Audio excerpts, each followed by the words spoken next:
Hey, it's Dan, and welcome to Unified Gaming. So in today's stream, as you can see by the title, we're going to focus on power leveling and kind of how that works. I'm going to give it a couple minutes before obviously we get straight into that and to just finish off this quest.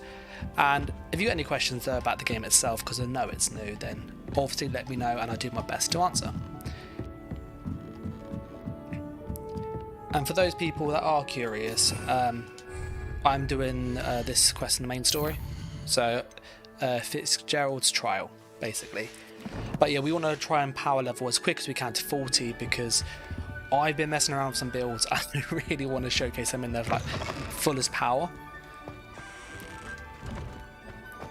So that's what we're doing. We're trying to get into the headmaster's office, going to level up as quick as we can, and just go from there, really.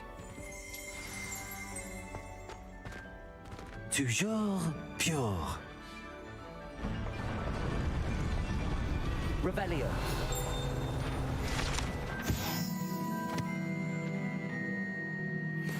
Now, if you do have any questions about Hogwarts Legacy itself, then obviously let me know in the chat, and I'll do my best to answer.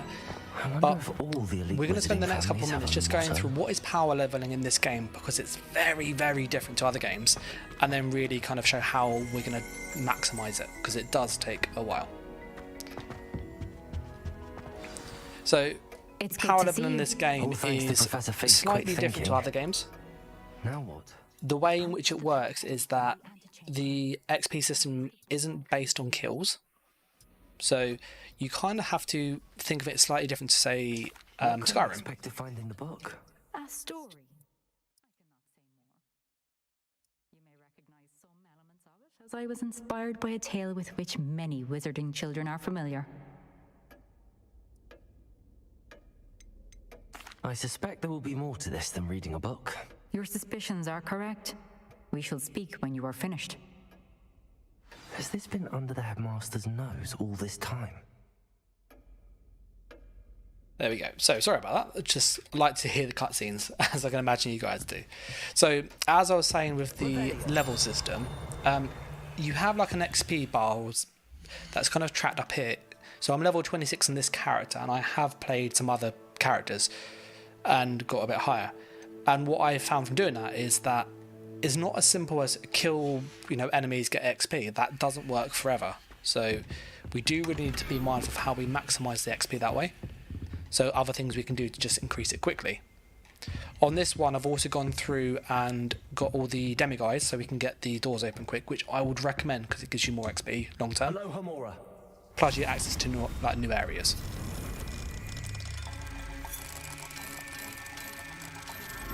So with the lock picking, for people that haven't seen it, you have to rotate both locks independently of each other, and then when they kind of vibrate and line up, then you get the door open, in effect.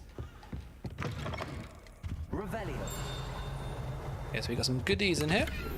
So what we're going to do to try and level up, as I was saying, is focus on completing challenges. That's kind of the best way from what I found playing the game for like 30-40 hours.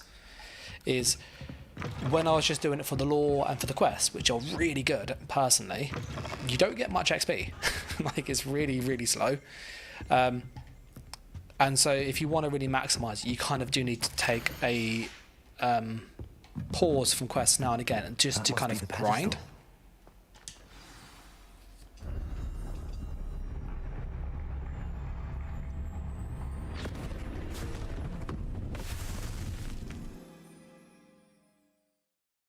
Okay, that looked like a port key, which is pretty cool. Where am I? Professor Fitzgerald? Can you hear me? I am here. In this place, you may call me Neve. You shall be witness to a fable. Pay attention. Things are not always as they seem. You must move swiftly and cautiously. Use the tools you encounter to find me. The first you will need is a cloak. This looks like the Brothers Grimm. As in life, death takes many forms. Avoid each of them at all costs. Oh, this is a really cool effect. Like, so cool. I think Tiger's right.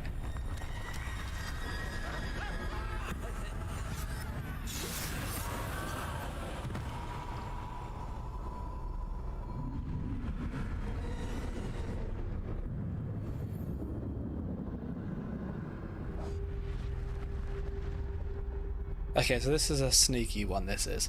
This is a really cool little effect.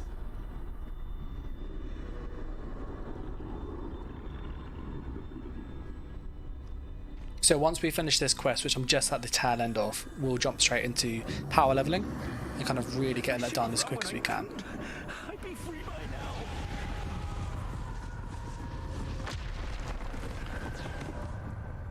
now. Tiger said he hasn't done this yet. Neve must be here somewhere. I need to time this just right.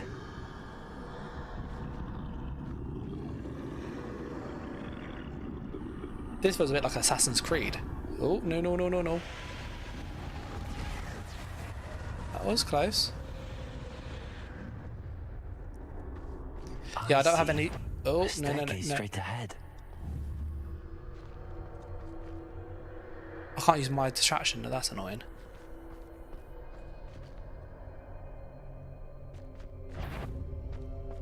Yeah, we need to find a way around this dude. I can jump. Oh, he's moved. Oh, that's easy. Yeah, we'll just go down really, really quick. So as soon as this one's done, we can go and do the power level, as I said. Yeah, I can't use any spells.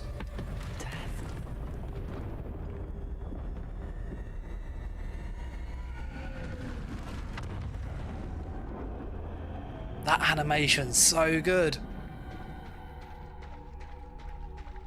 How could this happen? Ladder. Perhaps they won't be able to find me if I go up there. Yeah, Tiger says it's nice and scary, and I think he's right. It's got that kind of eerie vibe. Yeah, let's get up there quickly.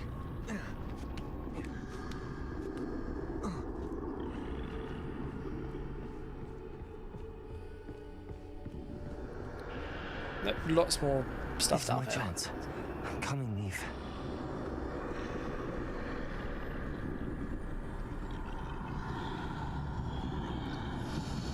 Too many. I must cross this road as fast as I can.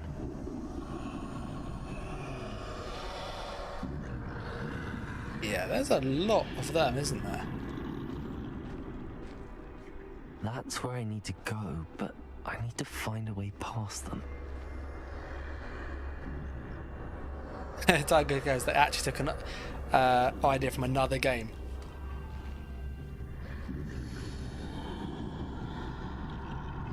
Do I have to go like this? No, no, no, no, no. Oh, damn it. Damn it. Oh, that's what happens if they see you.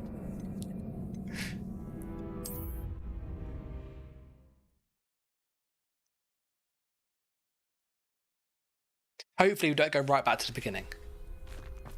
No, it's not too far back. I need to get out of here. Where could Neve be? Yeah, so as I said, once we've got through this quest, we will go and basically try and power level and just get our character up quickly, because I want to make some actual build videos. I've been messing around with like some really silly ideas. That's where I need to go, but I need to find a way past them. I wonder if you have to like wait halfway. So rather than do that little zigzag that I did, I've put nothing in stealth. So I've been somewhat stingy. I'm hoping this one turns around. Yeah, there we go.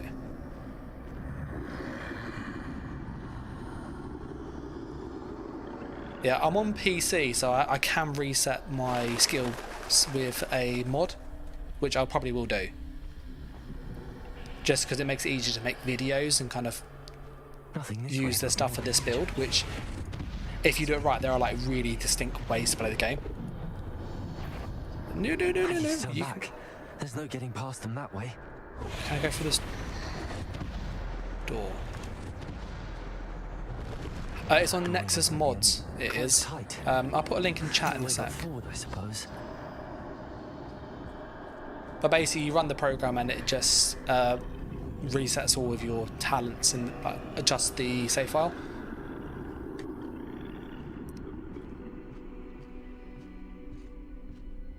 I've been like really cautious with how I spent them, but then I saw that mod and I was like, yeah, I can use these talents now and just go however I want. Right. Oh, why did it turn around? Why did it turn around? Oh, that was a disappointing.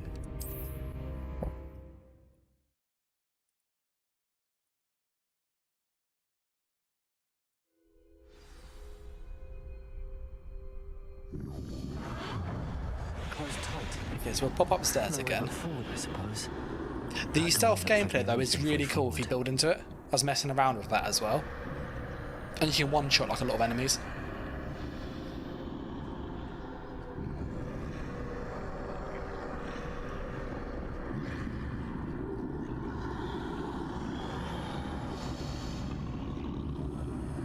So I'm gonna go for it now.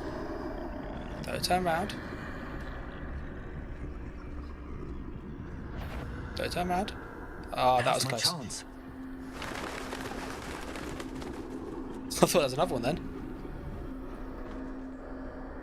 Like, this is like a proper little the way forward. challenge.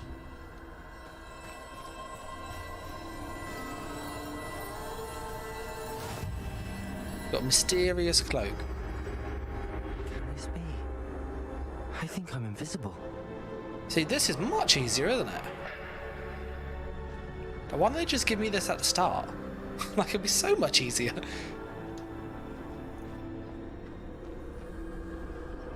You can't use Revelio here either, which is interesting.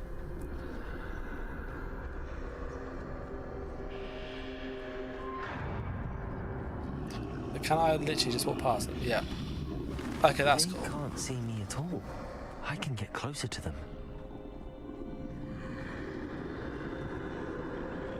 I wonder if Death can see you though. I have to admit that I've been very impressed with the visuals of this game. Like, the animations are really well done. And then you got like these little moments where it's just like This is kind the of way just forward. wow. Finally free. Now where are you, Neve?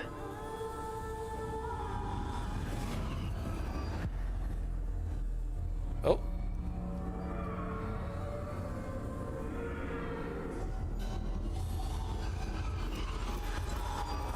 You have outrun death thus far, but have yet to find me. Keep searching, but this time you will be unable to hide. Wield the wand you see before Got a you. wand. Do not squander its extraordinary power. So it's the Elder Wand.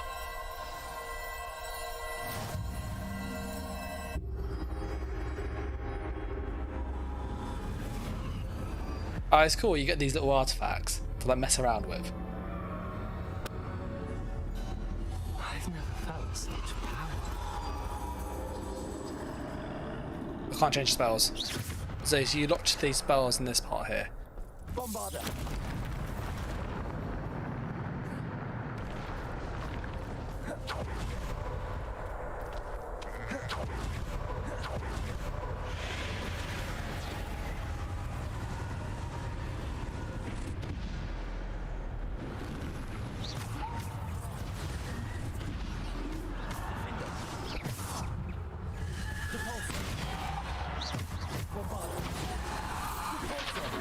Defender!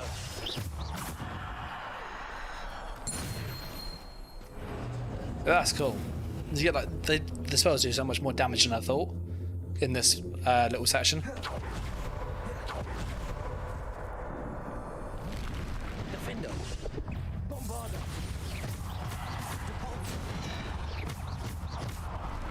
Bombarder! Defender! Bombarder! Descender. Bombarder. Defender. Defender. Bombarder. Defender. Descender. Bombarder. Defender.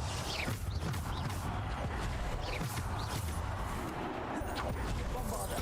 Defender. The combat is like so fast paced if you really go for it. That was cool. Cheers, Tate, for the support with a little coffee. Yeah, I love coffee. Honestly, the combat is so good. I think Zadok, I think it's pronounced. I'm really sorry if I butchered that, Jordan. Hogwarts Legacy. He hasn't had a look at it yet. It comes on PC, Xbox, and PS5. All three. He's shoveling the snow. Yeah, I was speaking to Tate pre-stream because he was helping sort some settings out, which have really helped. And yeah, he's always shoveling snow, that guy. Like, always shoveling snow. Honestly, it's a really good game. I would say, just for reference, I have a RTX 3080. So it's a decent graphics card, and it is demanding, to say the least. So yeah, I would just kind of factor that in, that if you have a lower end PC, you're going to have to really adjust the settings and have different expectations of performance.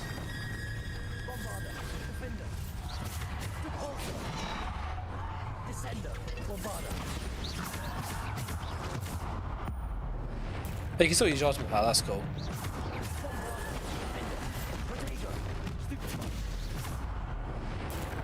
Get rid of that troll.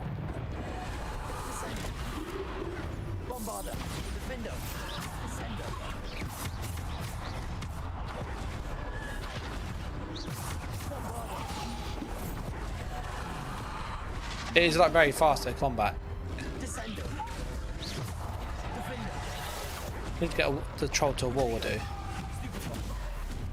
The trolls are like really weak when they run to walls. There we go.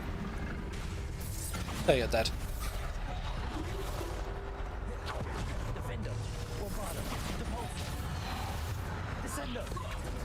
The thing I don't like is I can't move these spells around, so they're not where I want them. Oh, he did a double thing, he did.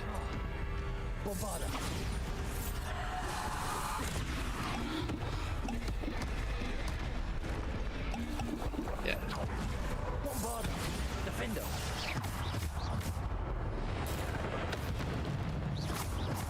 Trying to get rid of this troll. Yeah, that's yeah, that one's dead. Yeah, this is a like cutscene in the quest.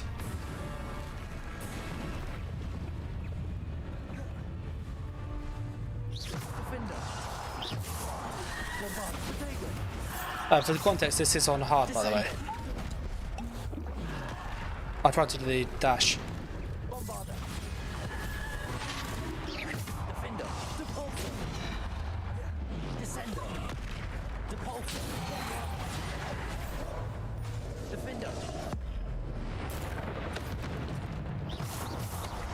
Yeah, no, these are things that are really, really beefy.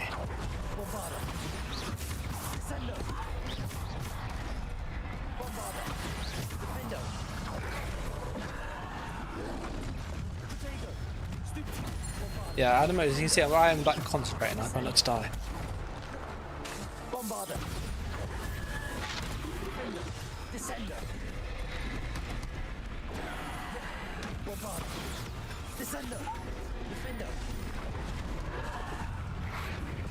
Ah, damn it.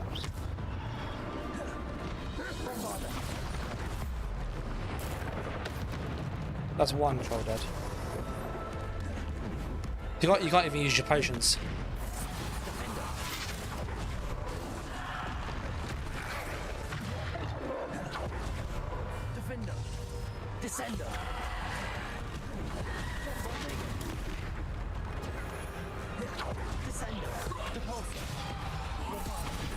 So I think if you do this, you want to focus on your control spells on the wizards because they charge quickly.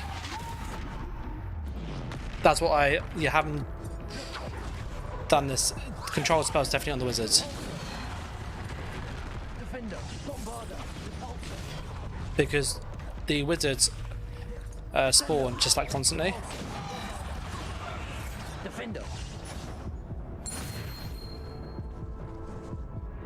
It is really good, the combat.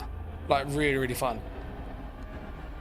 But yeah, I said that was quite tough. I'm not gonna lie.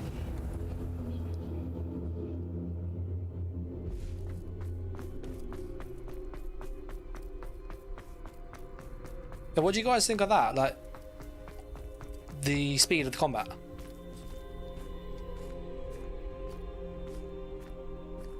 We are out of potions, so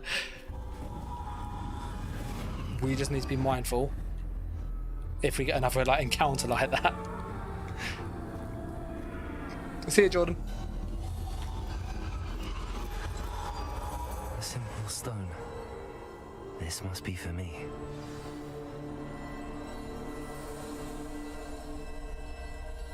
Just messaging a mate.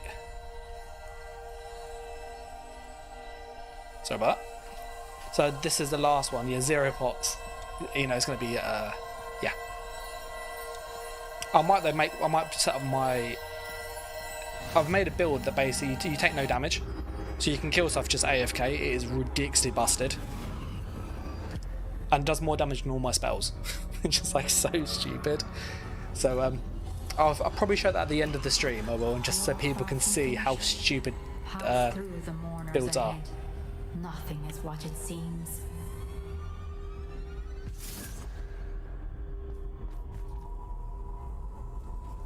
Tate's asking, what about the story? I personally, I played the game for probably about 30-40 hours total so far. I'm about 2/3 of the way through the main story. There's loads of side quests, and if you enjoy like just a good narrative, I think the story's pretty good. Gotten so young. I'd say it's better than Skyrim because it's got more depth to it. But it's not like your Witcher type story or your Dragon Age Origins. So it's good. But I wouldn't say it's the strongest aspect of the game. The combat is really good. The exploration's really good. The story's just nice to have, and it's really big, like really progressive, and everything links together really well. You found me, but you cannot undo what has been done. The magic of the stone can only conjure a shadow of my former self. Yeah, Tiger's right. Tiger says the numbers of hours the developers think you will spend to complete the game, I do think they are on the lower end. Like they say the story's like 50 to 70 hours, and personally, with how much there is to do in the game, I think you could easily get lost in it. No light without shadow, and do like 100+ hours. Light. Simply because you can eliminate darkness does not always mean that you should.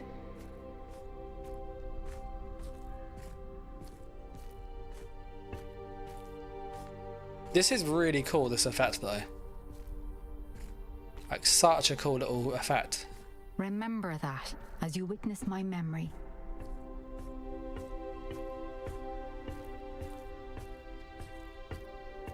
Yeah, so when this cutscene plays, I will let it play out so you can hear the sound.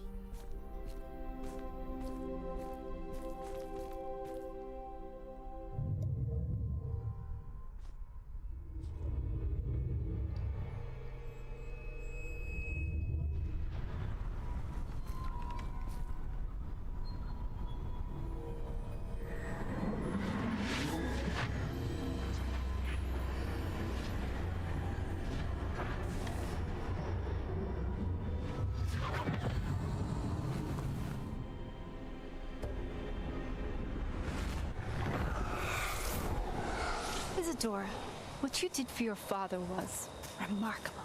Wasn't it? And Percival needn't worry about the strands of emotion or the traces that this magic leaves. I found a way to contain all of it. You haven't stopped. Goblin Silver. You spoke to a goblin about this. Don't worry, he has no idea what we're containing. We don't know what effect any of this may have. The emotions, the dark traits. You sound like Percival. And as it happens, I do know. It is a source of strength, of focus. Somehow it enhances my ability to wield magic. I don't follow, Isadora. I think we can harness it. Power like this is not to be toyed with. In the wrong You hands. saw what I did for my father. Oh, Neve, imagine the good we could do. Everyone is in some kind of pain.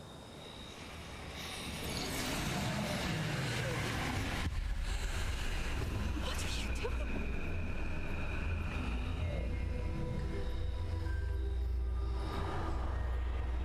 Breathe it in. Can you feel it? Oh, Isadora. This must stop. All of it. You've kept this power to yourselves for so long because you fear it. I choose to embrace it.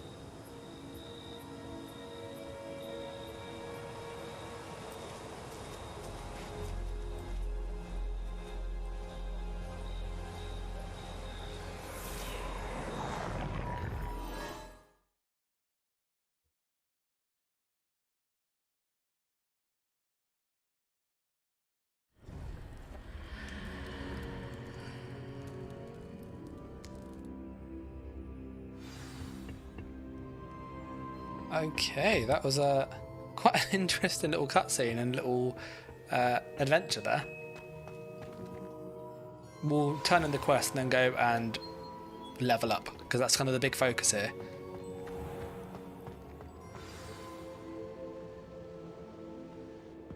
Is it true? Has someone completed the first 3 trials? It is, and I have. But you are so... Young? I know. You must be Professor Bakar. I am. Pleased to meet you. The pensive memory I just witnessed, was Isadora inhaling painful emotions? She was.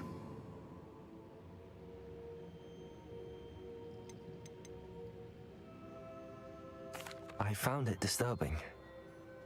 But how did she gain power from it? How did she harness it? It was disturbing. Although I wonder that you are asking about her power. I hesitate to reveal the location of my pensive to someone who, perhaps, has yet to understand the responsibility of power. I can assure you, Professor, I do. In fact, what you don't yet know is that a dangerous goblin called Ranrock has accessed the repository at Rookwood Castle. He has learned to harness the contents of it as a source of immense power. He plans to use that power against wizardkind. We have no time to waste. I see. Nonetheless, the knowledge you shall gain after you witness my memories is too valuable to share without further consideration. I shall require time to confer with the other keepers. It seems we have no choice but to wait, frustrating as it is. I heard what you told Professor Bakar. Isadora was inhaling emotions to gain power? She was. And she pulled emotions, as she did from her father, from Professor Fitzgerald, without permission. Monstrous. What's more, she said that she found a way to store the traces of magic she extracted in Goblin Silver. The repositories? Possibly. There's something I didn't get a chance to tell you earlier. Ranrock has been digging at locations tied to the 5 names he found in the journals of a goblin metalworker named Bragball. 5 names? The Keepers, and who else? Isadora Morganac? Precisely. That's how he's been one step ahead of us. Gringotts, the Tower, Rookwood Castle. If the Keepers won't tell you where the next trial is yet, I say we at least maintain a watch on Ranrock. Perhaps he'll lead us to more information. Perhaps. I hope to hear from Lodgok soon. I haven't heard anything since I learned of the drills. Oh, and as you've probably guessed by now, your Polyjuice plan worked like a charm. I knew it would. I may have done too good a job distracting Black. I had no idea he can't hold his fire whiskey. Okay, so I think we've finished that quest now. So now we can focus on getting the XP up and talk about how that works. Because it's not as straightforward as other RPGs. So we're going to go and just restock our potions, because I kind of went through all of those, and talk about how the XP system works, and then kind of show what we're going to do to try and maximize it. So bitterly about your goblin friend. I apologize. I hope we can finish what we started with the triptych. Please meet me at the southern coast. We can search for the final canvas piece.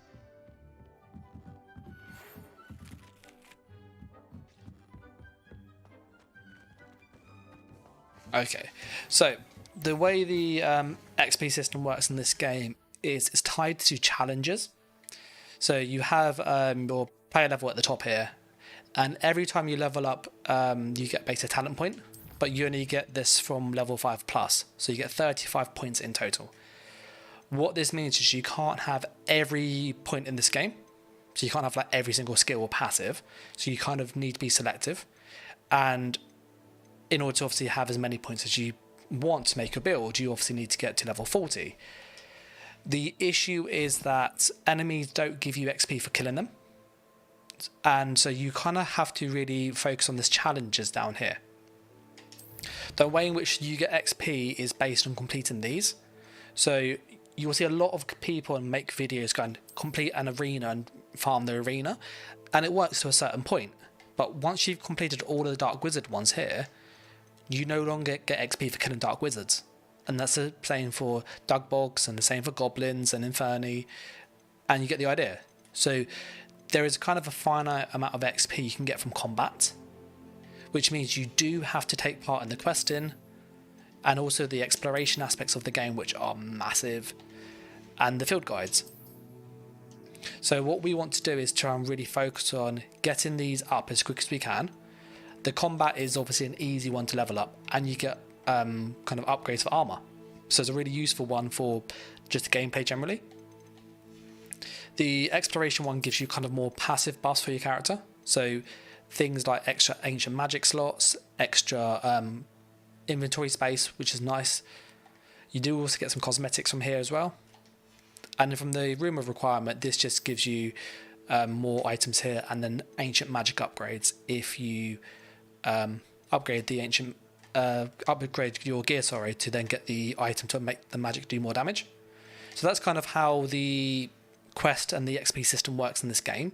It's all linked to completing these things rather than just killing X amount of creatures, because that does stop after a certain point in the game.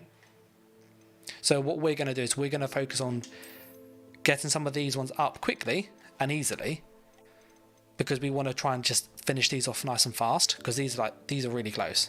8 of those, 15 of those, it was 26 of those. So we can go to dungeons where these are and just finish these really fast. Then we move on and do some exploration on the same time. And that's kind of the plan, is to go through the world to find regions that have enemies to kill, and then exploration things nearby, and kind of 2 birds with 1 stone. We are going to just reset our potions, as I said.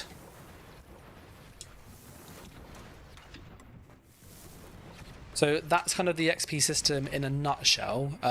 If you've got any questions about that, do obviously shout in chat, and that's a British expression for just say. And I'm just going to harvest all my crops quickly.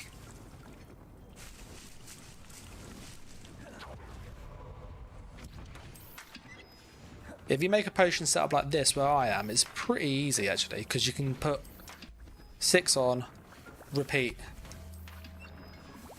and it's really easy to interact with. I found the single tables are better than the 6, by the way.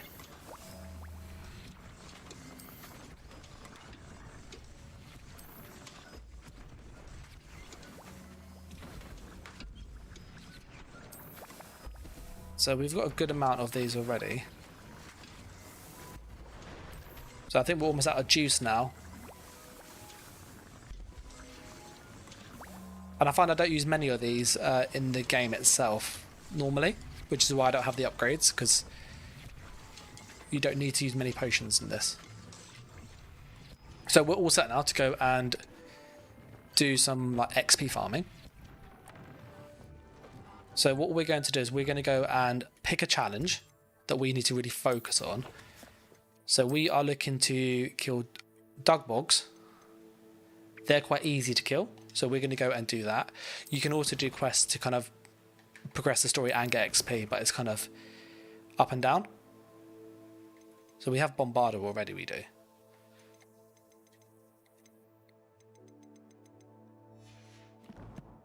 So we're going to go to our map and find an area to go and kill the Dugbogs. Do that one nice and quickly. I know they spawn down here quite heavily in the swampy area. So we're going to pop down here quickly and kill a few of them. And for this playthrough, I am a dark wizard. So we have most of the curses and stuff, which are really OP. Like really, really OP. How inconvenient travel was before I invented flu powder.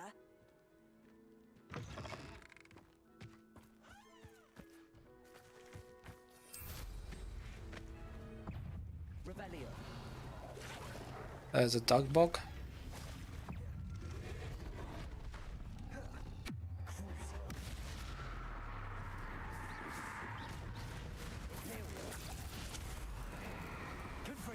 Yeah, like with the dark magic ones, it is like ridiculous.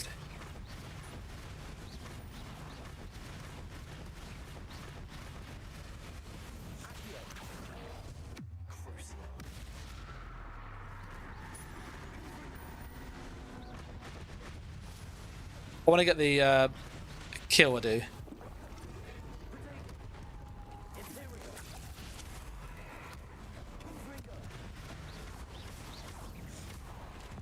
But you can see like these are like really tanky enemies.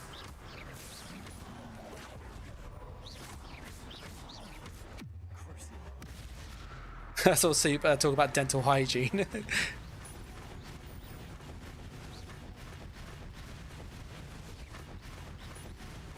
So I could, I'll add a second spell setup. I will in a second. But yeah, these things are like really tanky. That's 50 XP there because we're doing this challenge. So that big quest that we did was like 250 XP and we've got 100 already for killing these. So we're going to make a second spell set. And we want Glacius. And then we want that one there.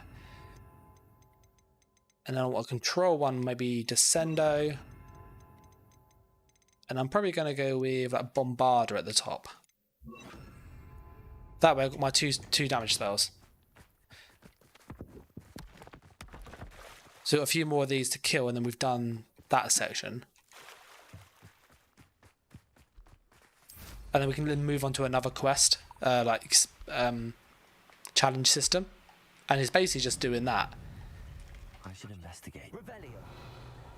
If you fly over the area on the brim and Revelio, you can see a lot of enemies nearby.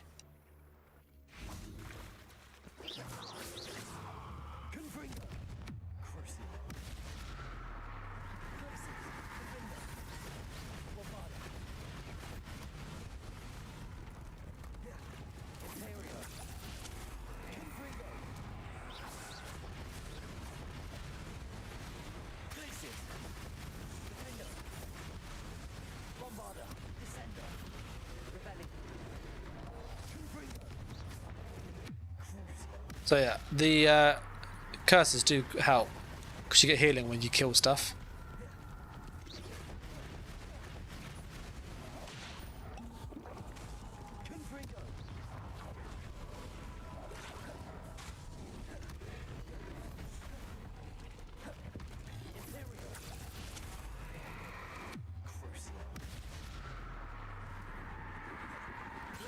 So we are literally like just trying to nuke these.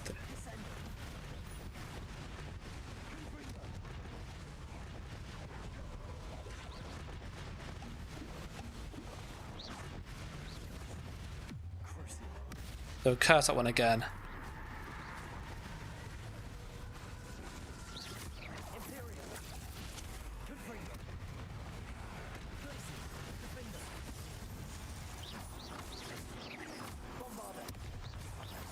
So But these things are like really tanky.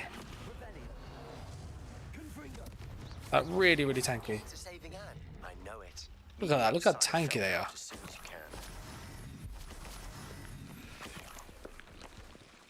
So I think that's most of our challenge done for that combat one down here. I think we've got 2 more to go, and then we would maximize that, and it's basically repeating this like for each challenge that you have, and it is the best way to level up from what I found. The quests do give XP as well, but it's not a lot. We will do this one in a sec because this will give us a really good spell. So we'll do that in a moment.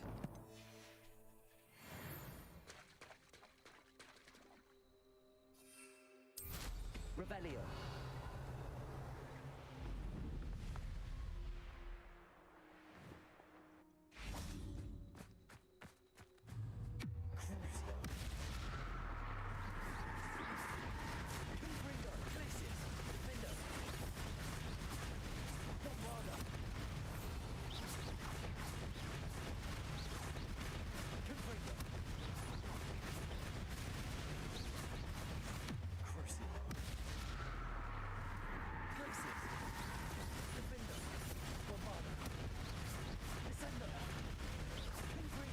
Oh yeah, we've got 1 more to kill. So we've almost like got a level, half a level from doing that. So like it's really good XP if you focus on the combat and stuff. So we're looking for 1 more of these little creatures to kill.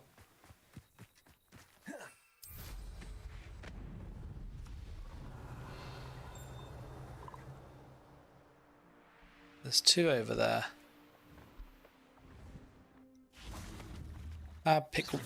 Pull 1 off.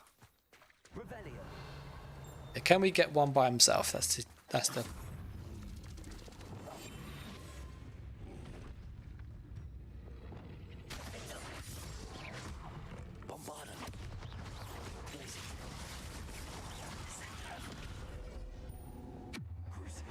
So you can attack from stealth, by the way, which is quite a good way of doing it.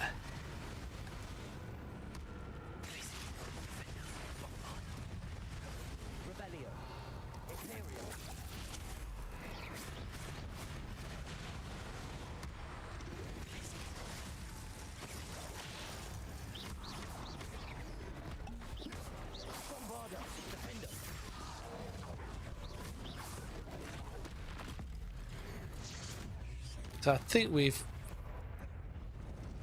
almost done the thing we need to.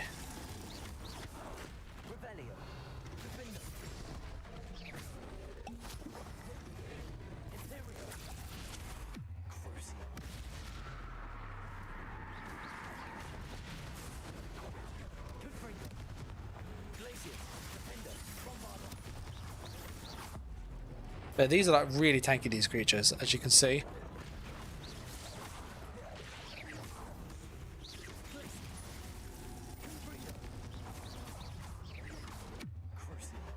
But I think we've done the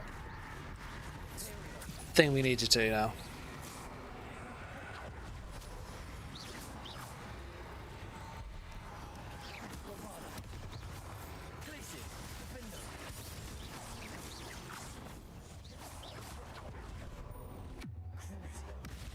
But yeah, these are so tanky.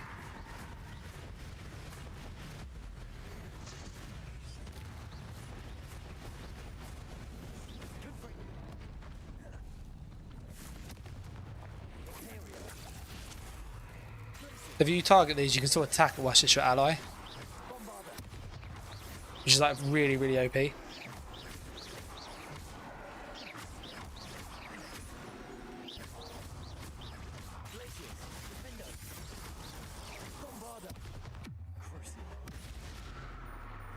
So we've done this challenge system here, so we can move on then.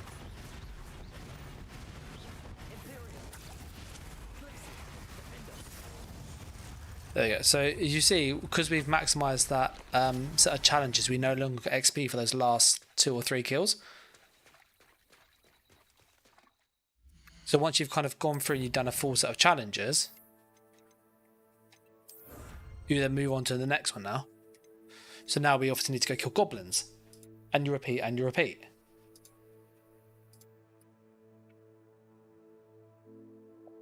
And that's kind of the idea of the leveling up system. It's not so much based on just trying to farm specific enemies that are easy to kill or high level ones. You have to really mix and match it.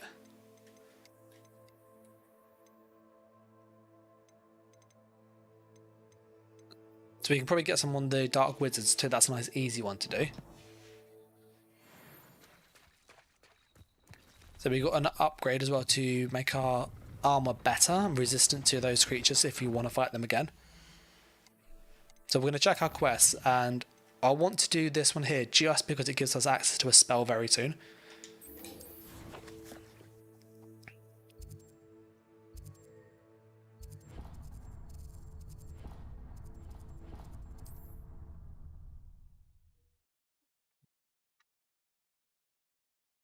And I will recommend, if you are a Dark Wizard on this, Dark Wizards aren't that great personally until you get the Avada Kedavra skill.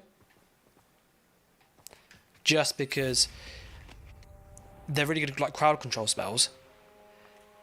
But the whole setup of that system is you like curse everybody, then you basically insta-kill loads of things at once that are cursed.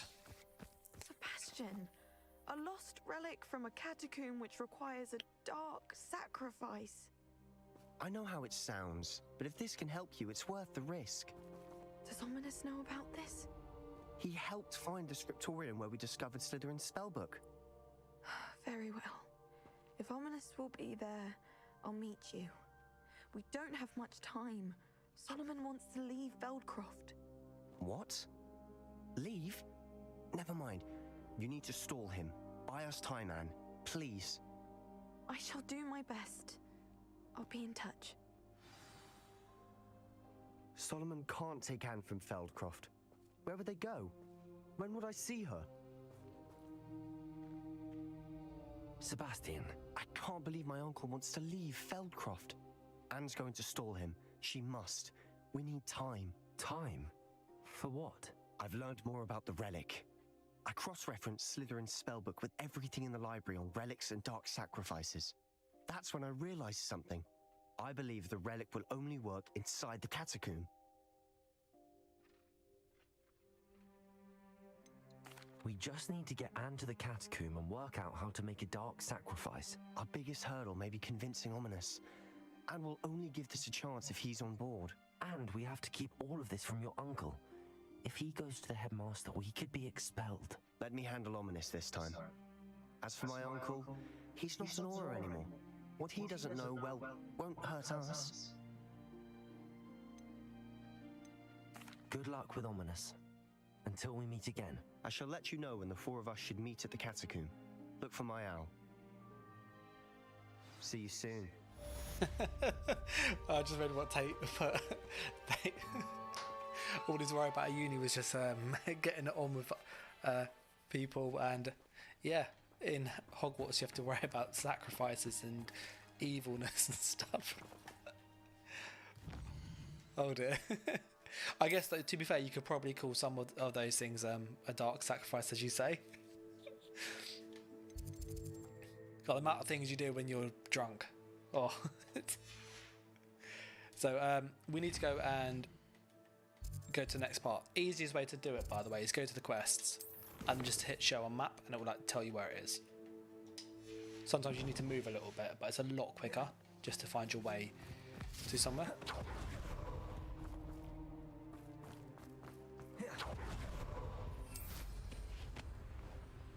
Let's go on our broom. Our broom is well quick. Look at that. Stupidly fast. We've upgraded it twice. Yeah, it should hopefully appear on the map now, like in our quest log. So meet Sebastian along the coast. Okay, he is really far away, isn't he? Look at that. Okay, we've got a bit of a flight.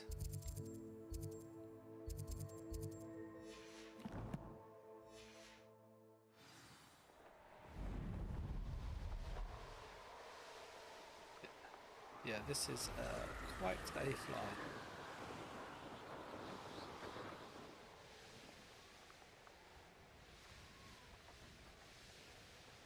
I think there'll be some dark woods down here. Yeah, bandit camp. Yeah, we can kill some goblins here.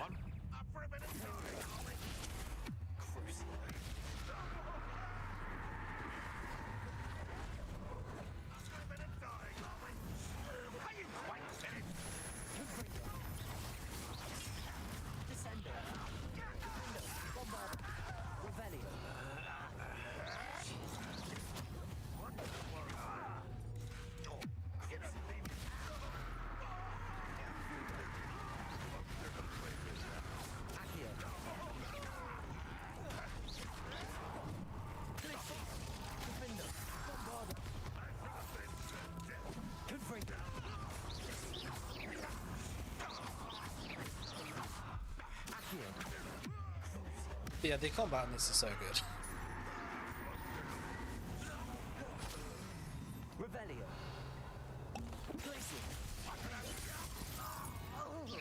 Yeah, look at that.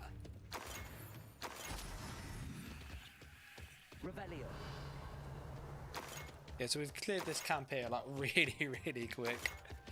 This is on hard. We've got 60 XP for that, which is awesome.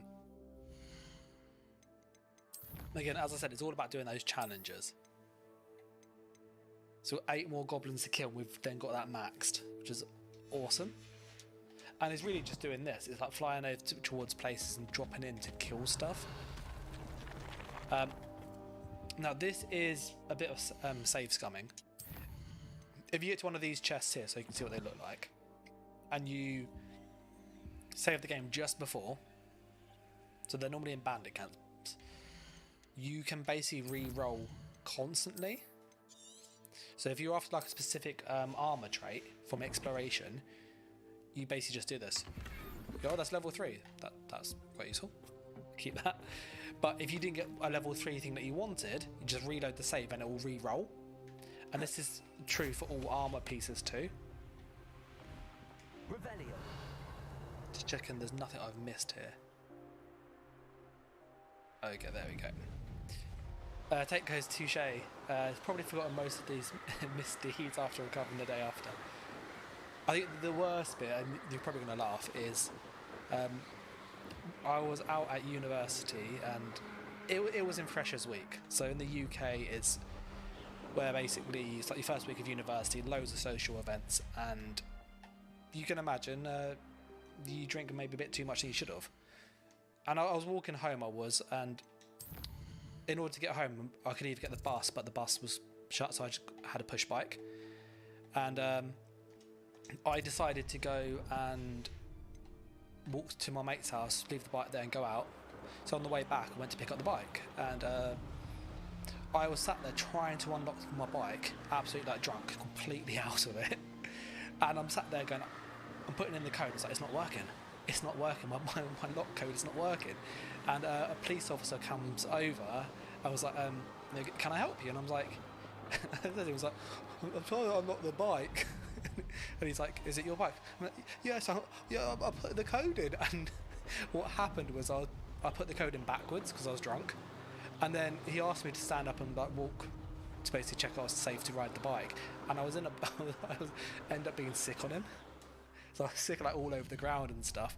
And I was just like, yeah, I learned a lot from that. But it was quite embarrassing, as you can imagine. So yeah, the whole kind of misdemeanors and stuff, and it happens to everyone, honestly.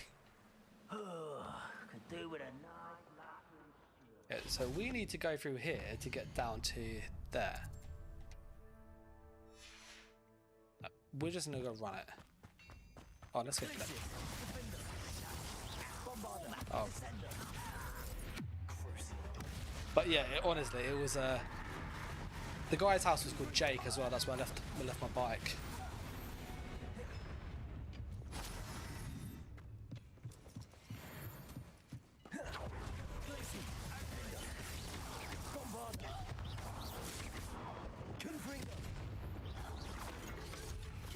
If you can get the bar swapping on this, it's really good. Oh, he came out of. we're gonna kill him. Fine, thank you. And we'll let our health just go up really quick.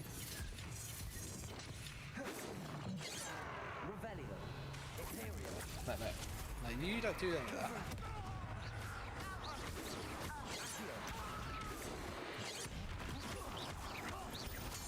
There we go. Get some health from him, thank you very much. Ranrock has fooled you all to your demise. So that's where you can see some of the stutters the game has, which is a bit disappointing.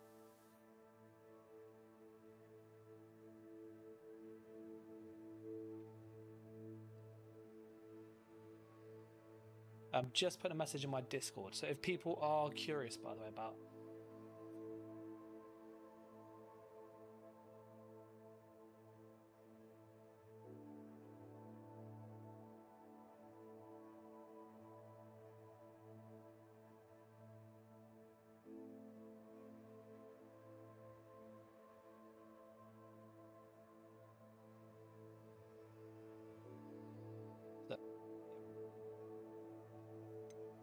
back to the action though.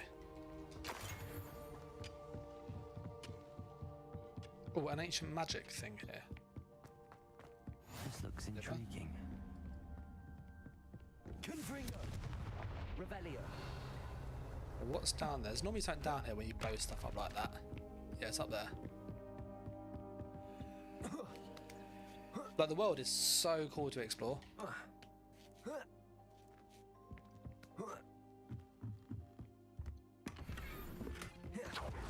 And the idea is, once we get to max level, we can then get our like proper gear.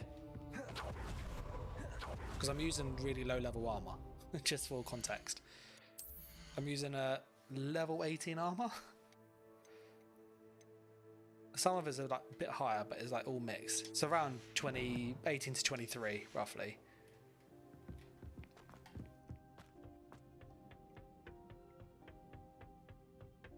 Patrolling this area is a waste of cruising.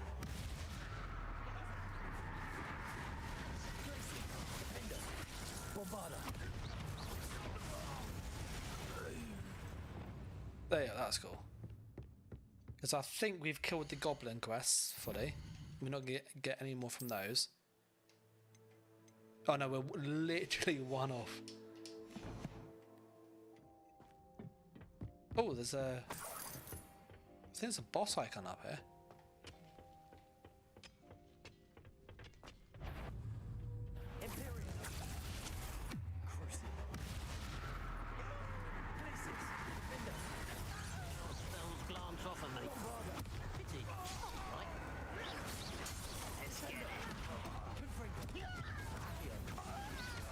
That passage is right there, there you go. Look at that. Yeah, Soup says the lack of a dialogue moral system, sorry, is a bit of an issue for like dialogue, and I think it goes further than that. I think the whole unforgivable curses, the fact that I can spam them as much as I like, is pretty ridiculous. Because they are really, really good.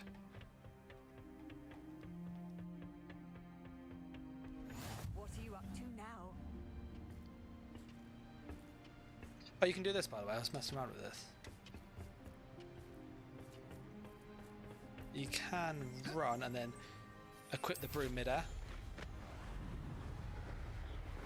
Yeah, I was speaking to a mate of mine called Reese about the dialogue issues and like the consequences or lack of for using unforgivable spells and stuff. And I was kind of like, you kind of need a system where you get given almost like a karma system, like in Fable. So when you use spells, you become more evil physically, that you can see it. I hear people fighting up here.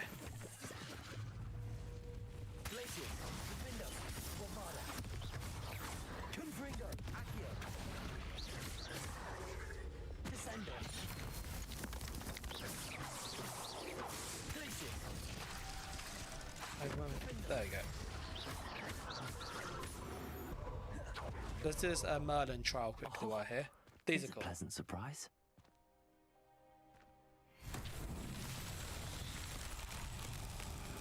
Revelio.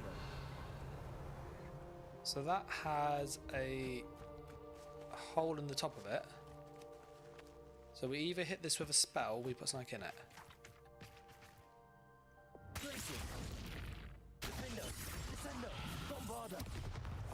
I think we've got to look for a spell.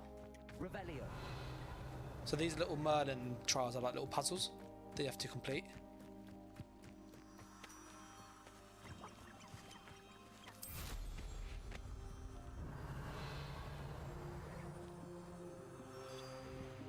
So I probably need to lead the butterflies to the thing. This is like just me Lumos. guessing. I'm assuming that's what we do. Yeah, there we go. That's one done.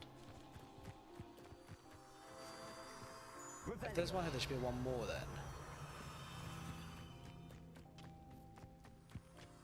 then. Lumos. So like with these little trials, you have to really think about the puzzle. Revelio. I saw one down there. Yeah, there is one down there. Lumos. And kind of how you can use your spells to complete it.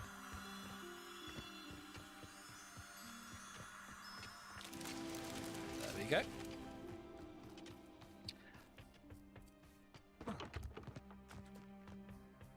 Yeah, what I do before I put the stream off is I'll show you kind of what my... it's like a really stupid build I did, but it actually works ridiculously well. And it makes the game kind of like AFKable. 80 XP. And another Merlin thing done. Awesome. So we've got like 13 levels to go. Almost. And we're at max level. So like we're making good progress with this. 100%.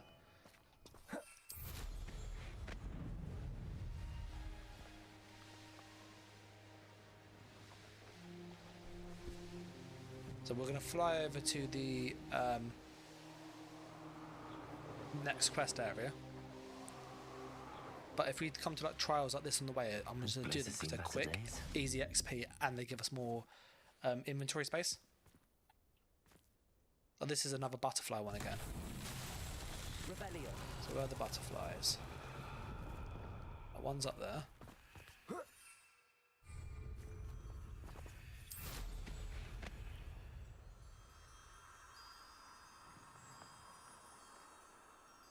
Oh really?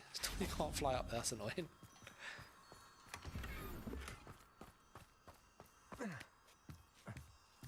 Yeah, so what would you recommend or would you suggest for the... if you were to have a dialogue system for like morality and stuff? Revelio. So you got that there. Lumos. There's probably one more we need to find.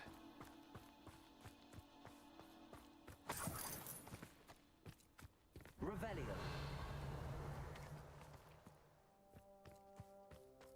There's the last set of butterflies down here.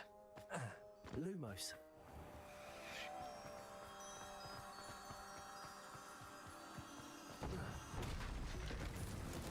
Merlin himself. There's another 80.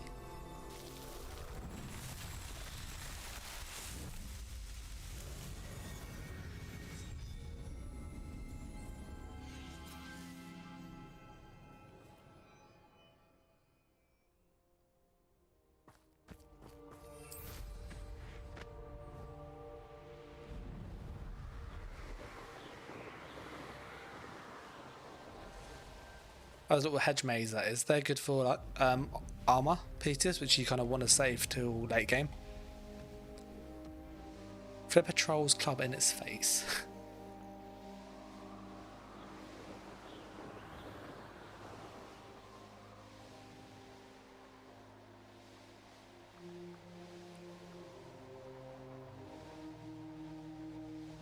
Yeah, so if you have just joined, by the way, what we're doing is completing the challenges, because that's kind of how the XP works in this game.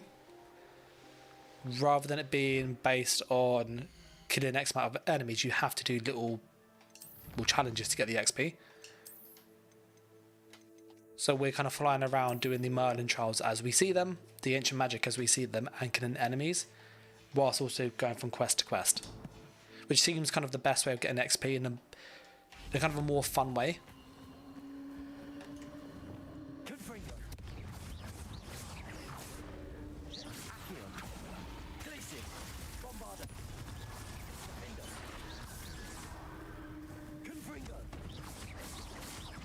That's unfortunate that didn't hit him.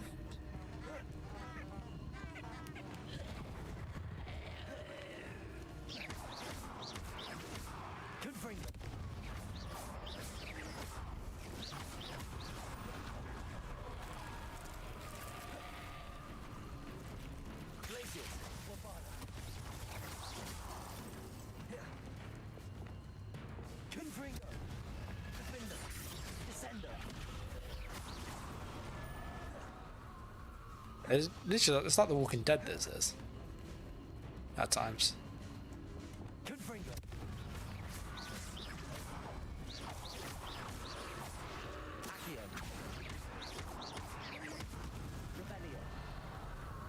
Yeah, that's them dead. So yeah, so we're doing all these little things to just get our XP up. Once you kind of get to these bits, just jump on a broom and just fly around. It's a lot quicker. One.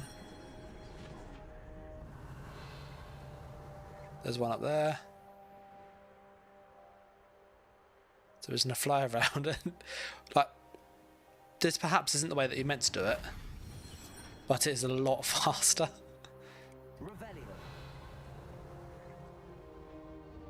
Well, there's a chest there, we'll take that chest.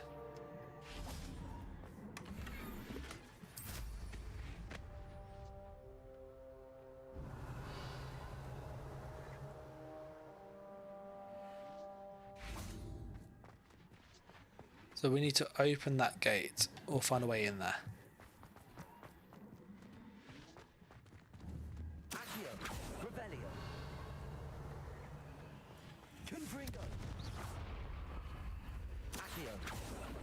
So we need to put the pulse, I think it's called.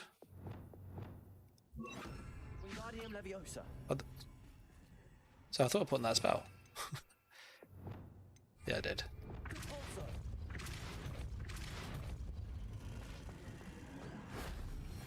Okay, we've got that one done. Again, that's more XP. Level 100 there.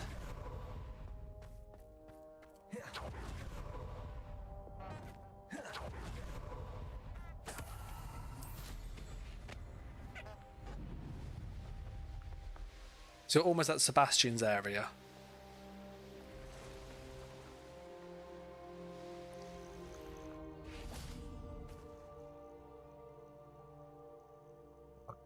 Nothing pleasant about this coast. I received your owl. Thank you. I'm glad you came. I spotted droves of Ranrock's loyalists coming up from the coast. Overheard one of them say they're headed to another cavern, like the one we found. How are they still one step ahead of us? They can't know about the triptych. I don't know. I did see another memory. This time it was a keeper named Neve Fitzgerald. She was unnerved by Isadora's use of ancient magic. But I still can't be sure how any of it connects to Ranrock. These keepers are playing games with you. You need to press them for more information. It doesn't work like that. To access each of these memories, I have to complete a trial. It's not as easy as you think. They're showing me the memories in a particular order. Either they don't trust you, or you don't care enough about Anne to ask the difficult questions. Of course I care, Sebastian. We've come this far. Don't let your frustration get the better of you. Fine. I'll defer to your keeper friends, for now. But I don't like it. We don't have a choice. Now, shall we see why the triptych led us here? Let's go, quickly, before we're spotted. Keep a close eye out. I saw some of Ranrock's crew moving off the path just ahead. I wonder why. Raiding, I imagine. This mountain used to safeguard local hamlet valuables, but it's been abandoned ever since Ranrock took hold of the coast. You hear that? I saw someone like, psst. Revelio. That was not creepy at all. Silent as a grave. You should know better than that by now. We've all told you before, and look what happens when you don't listen.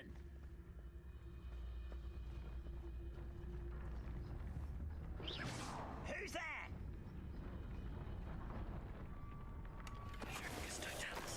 That's one dead.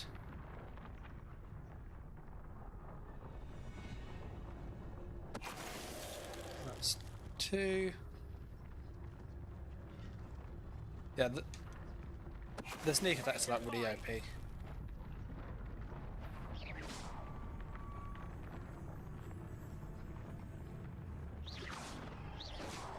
I'm trying to distract him. We'll go for the final sneak kill here.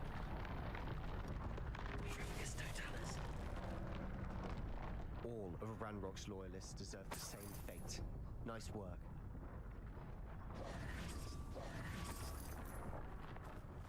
Revelio. There's nothing up there. So we're going to pop the hill. Thestrals overhead. Some consider them a bad omen. Not everyone does. I know that. All right. I'm making small talk. I'm not going to trek up this mountain in silence. Yeah, the Sebastian stories are really good in this.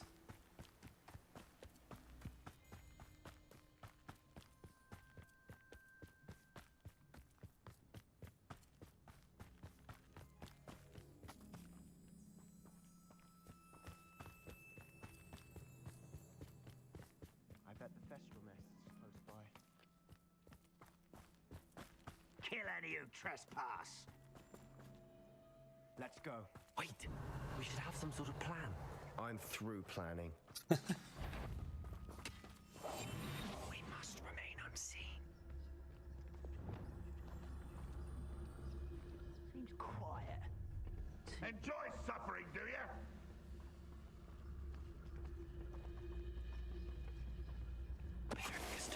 Grapple, you are.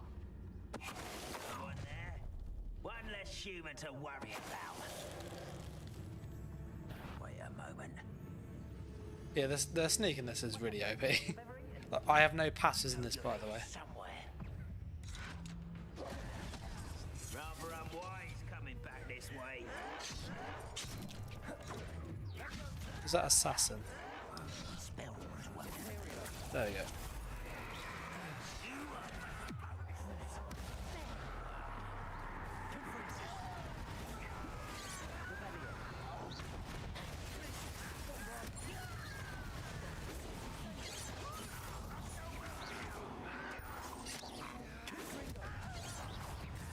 Was that your best? Yeah, you can see this is where the frame rate really goes really choppy. I've been fighting since before you were.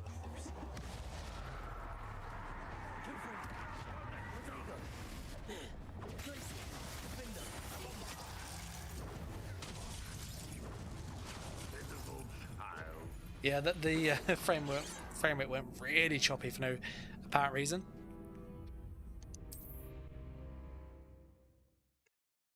That is the only criticism I have of the game beyond no multiplayer, is that the frame rate just goes really weird.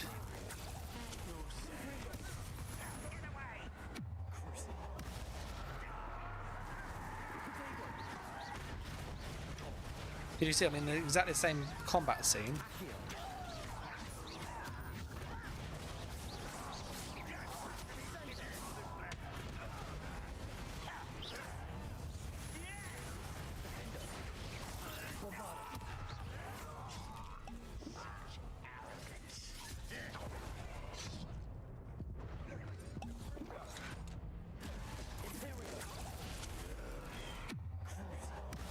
Trying to get rid of these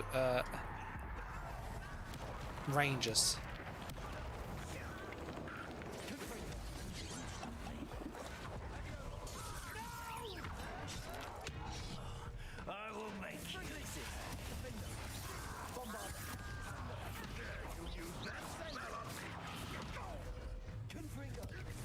So you see, it's like really weird because literally same combat scene.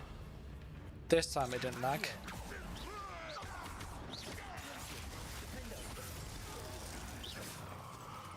They got what they deserved. Revelio. What were you thinking? I was thinking about dead goblins. You could have got us killed. But I didn't. Looks like Ranrock's loyalists were heading further up the path. Let's keep going. So we're just going to move up and finish this quest for Sebastian, then get back on the farm XP again. Whether it's a sword or a repository, whatever that is. Did you hear that, Goblin? Ridiculous notions of ownership.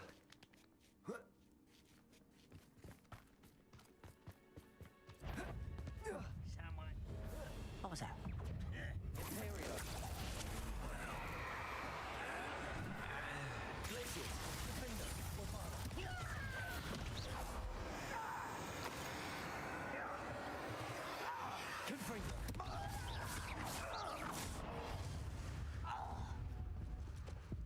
Okay, my man jumped off the edge and killed himself.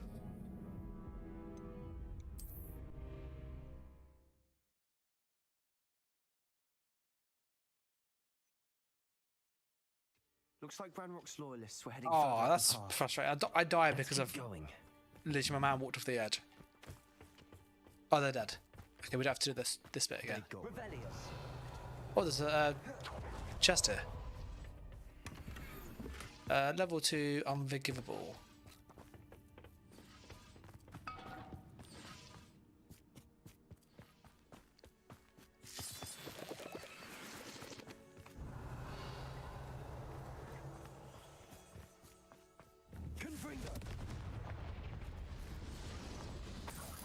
Yeah, Tate was saying, dude is an arsehole. Yeah, I think Sebastian's very kind of. Ranrock's gonna make everyone pay. He's got a really cool story actually, and you kind of get that sense of desperation from him. Did you hear that, Goblin? But also that kind of sign of Obe as well, or scene of Obe, I think it's pronounced.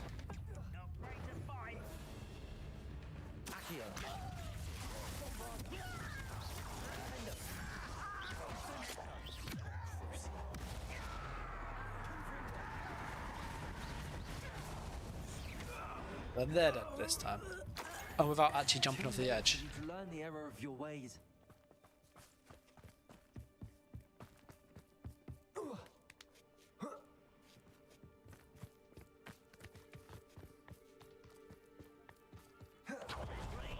Only good wizards are dead wizard. Ranrock's got that right, and I'll be most goals in that regard.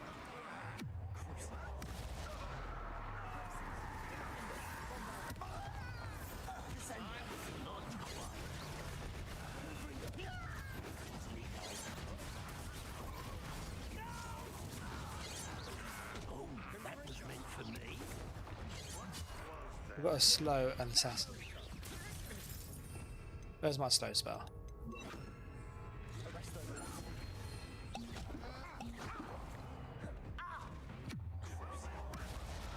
I'll put that back on. There you go.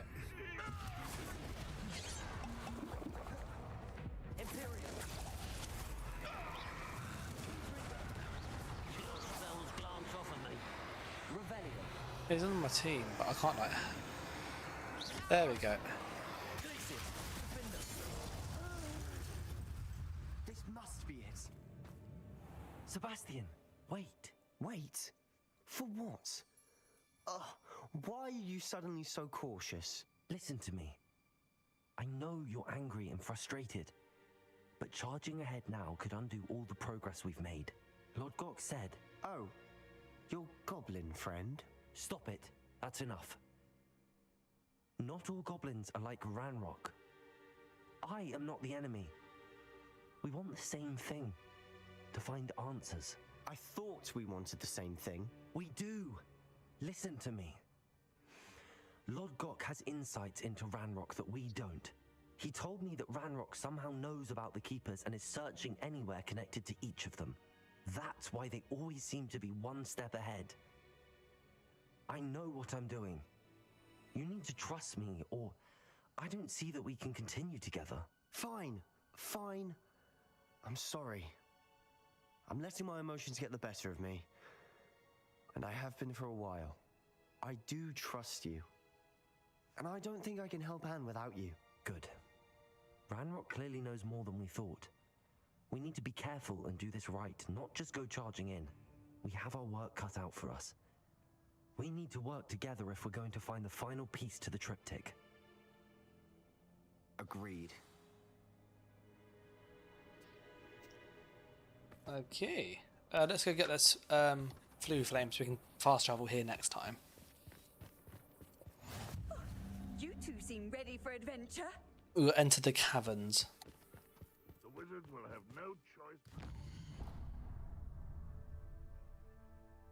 I don't want to see what else is up that way too.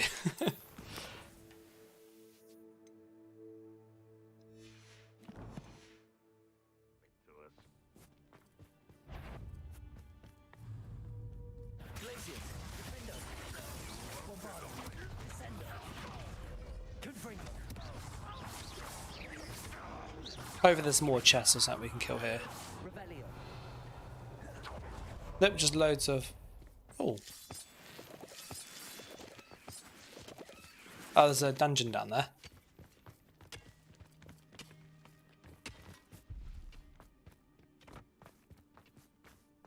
This could prove dangerous if I'm not careful.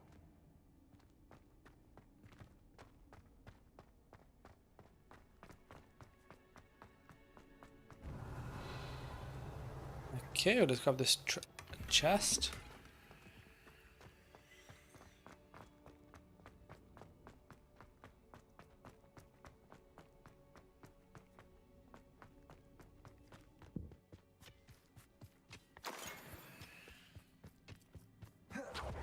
Okay, we're going to pop in here, finish this quest, and then get back onto the XP grind again, and doing more killing stuff and doing exploration challenges.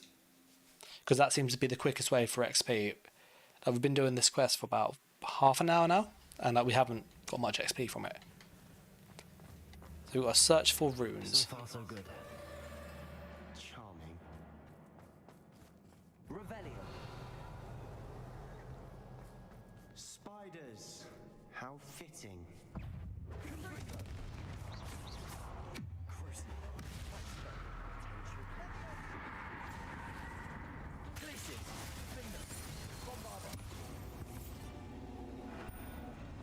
Alright, so they're dead.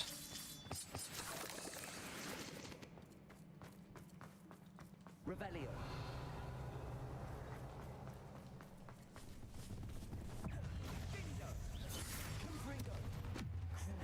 Bury a spider, mage not into the ground. Okay, so we need...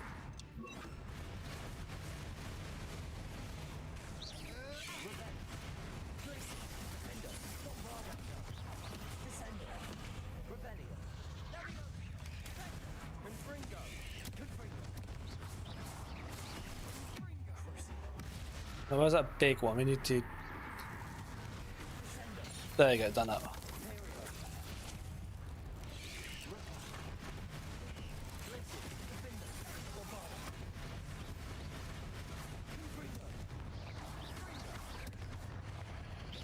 That's a big, big spider in it.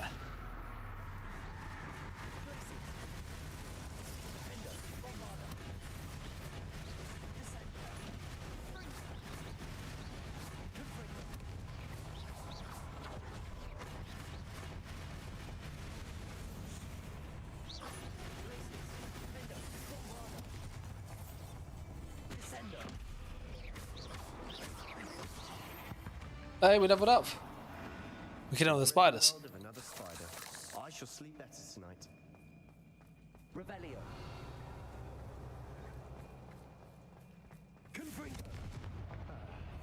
Almost as good as if I'd done it myself. Revelio. There's a chest down there. We'll grab that chest quickly. There's a chest up here too.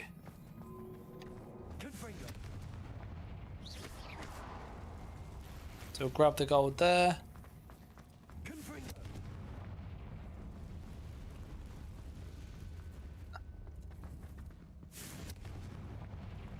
2 lots of spider webs. Oh, we got a tree. That chest might have fallen.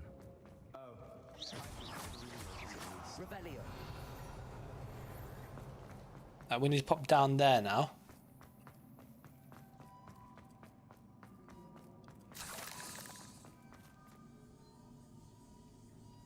Assuming you can get back up.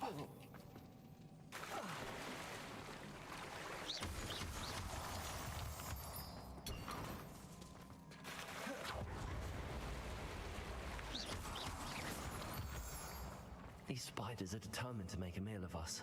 I'm sure we taste better than a goblin dinner. Ignite a spider as it prefers its attacks.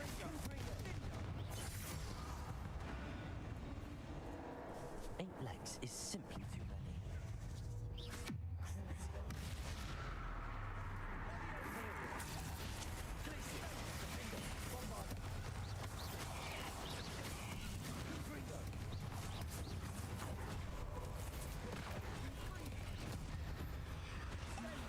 Yeah, they're not nice, are they?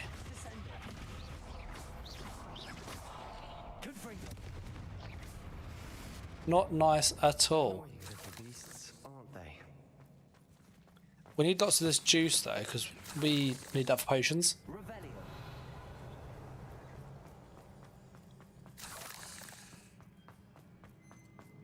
A staircase leading here. Whatever for? I don't think anyone's been here for ages. You'd think that like the cobwebs would give that away, wouldn't you? Nobody's been here for ages. It's overrun with spiders.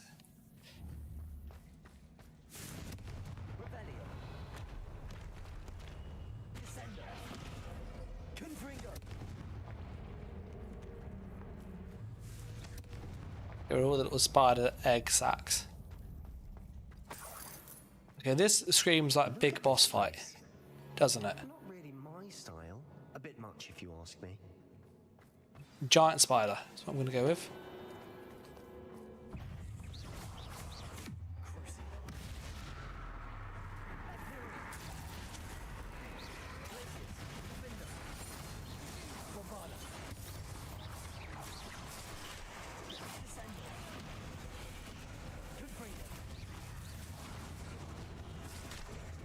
Oh.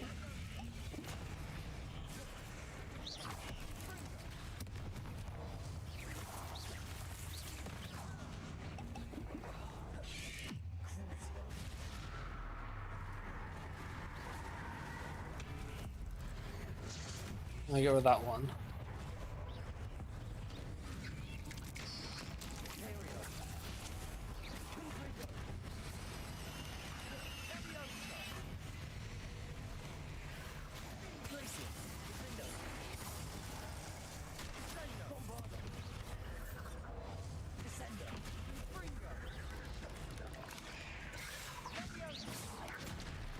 We are like really trying to stay alive.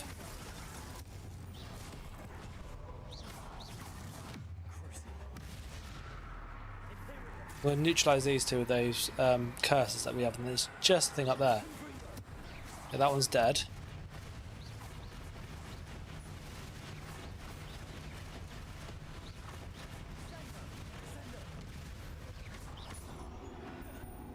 Okay, so this one we got to wait to do the dual feet.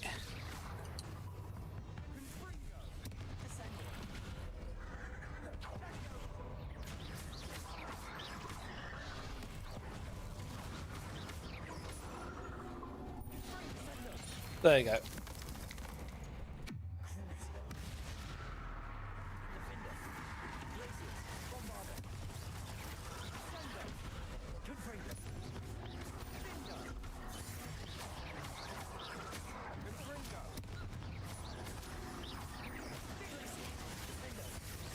There we go. Look at all the spiders. Cavern can't have been the only challenge. Perhaps we should search for runes. Yeah, 80 more XP. Got 2 potions left. Oh, we need to find more potions. Potion. There you go.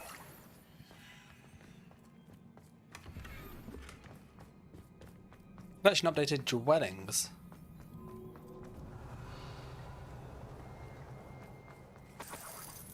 So I'm just checking for like the side stuff before we move on to the next section. And if you are somebody that has joined, we are doing the Sebastian quest lines, and we're really focusing on getting the challenges up because this is how you get XP.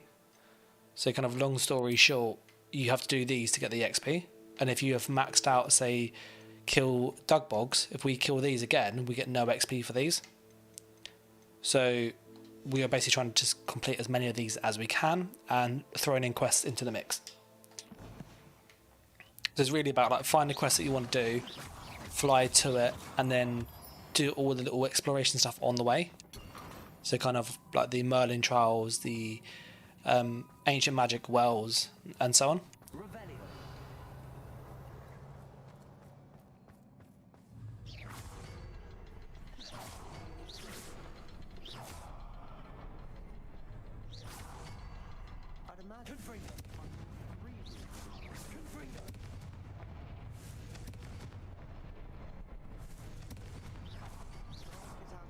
There we go. You have to do that like really quick, you do.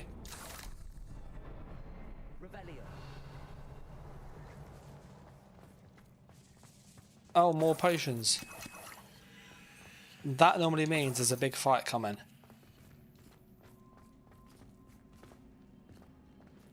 Yeah, there's a big fight coming. We're going to save here. And then if things go south, we can then go and reload. But yeah, big fight coming up. There it is. Trolls aren't too bad to kill, fight, thankfully.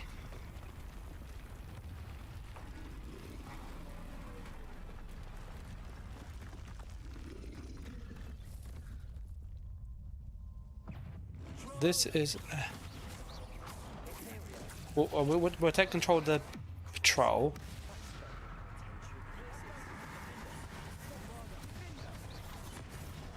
So you can, with the Imperio, complete battle without using a potion, okay?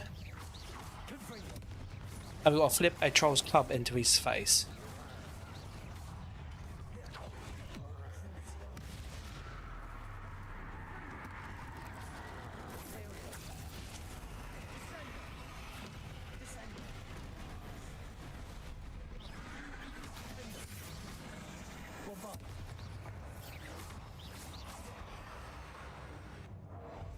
So we need, I think it's that one.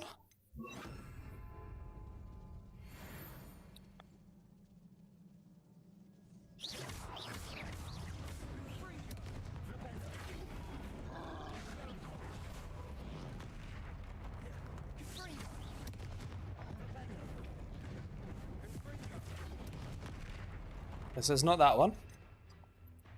So let's try. Oh, sorry about that. I'll just knock my pop filter off. There you go. Let's try Levioso. And I don't know.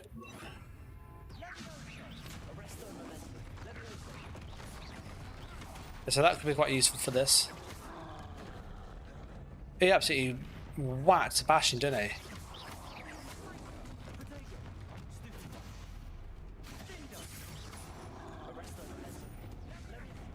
Oh.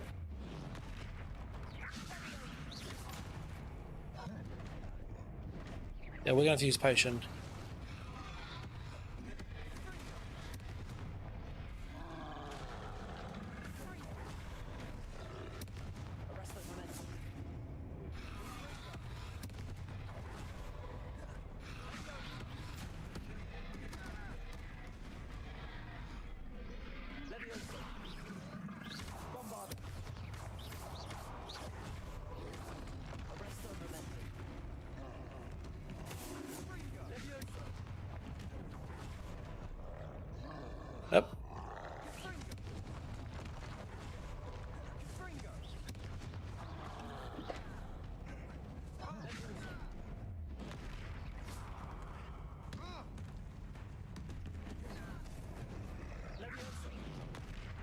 So it's not Levioso.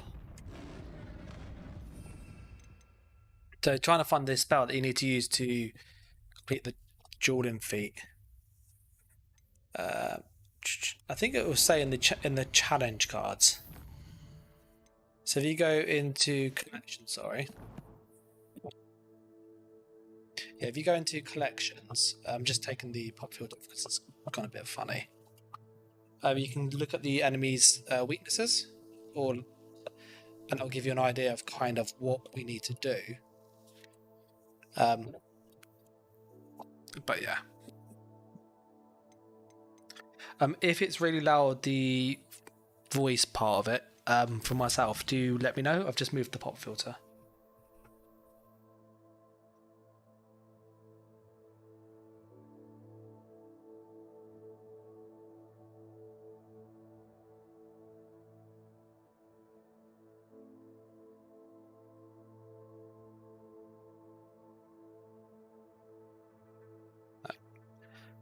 Sorry about that.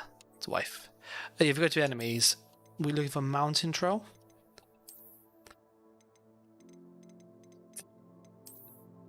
Down here. After the troll slams the club on the ground with both hands, flipping it upwards with Flipendo will have a greater leverage. Okay, so we need to do Flipendo. That's what I thought initially. Oh, that was the wrong time to pause as well. We know what spell to use, but checking the creature's kind of weaknesses as such makes it much easier to work out kind of how to complete the challenge, which then gives you more XP. We'll skip that.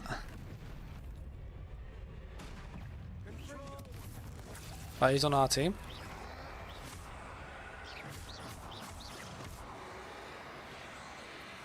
Wait for these spiders to come.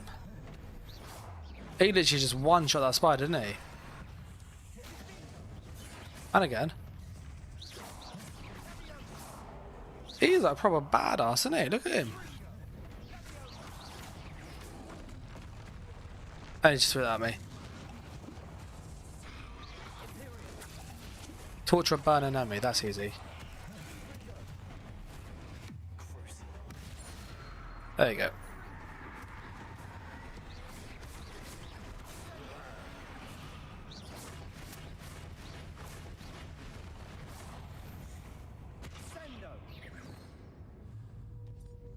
So we're waiting for the Mr. Troll now. So we'll wait for him to bang his club on the ground. I did roll, but the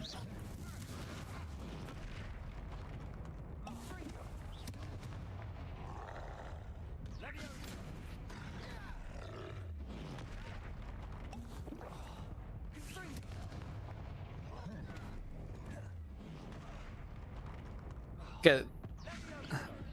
I think I just have to do that.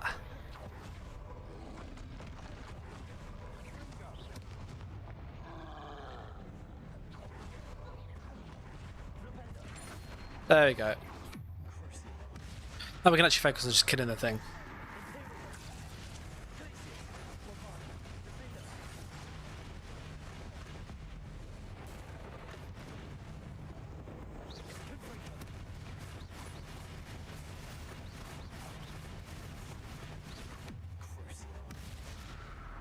So when you got like these two spells, literally this makes this type of fight really easy.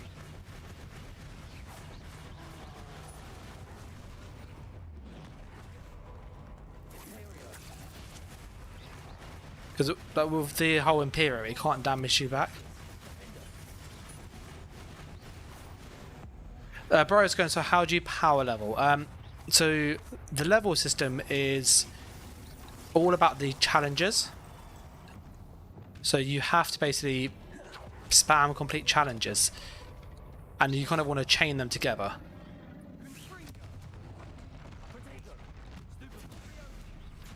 I'm just waiting for this guy to come in just so we can go and.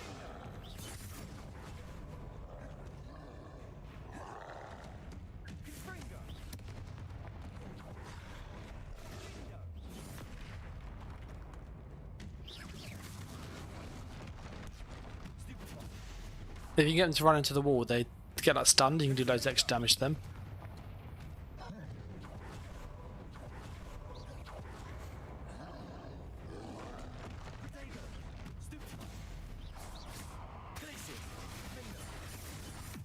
But we're just effectively just killing them.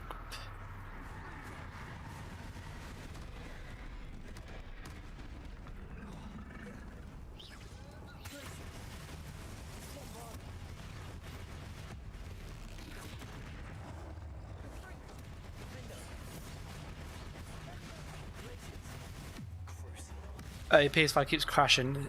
Yeah, I can see they're doing that. He just teleported.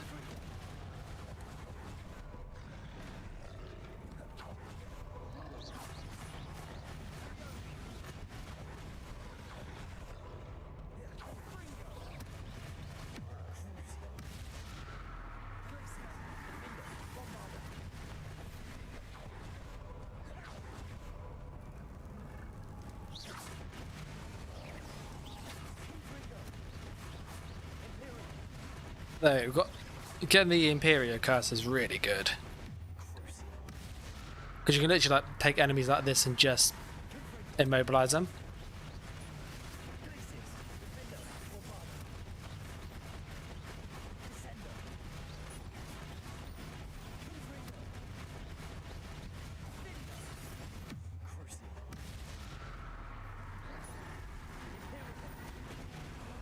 Yeah, so this one's almost dead.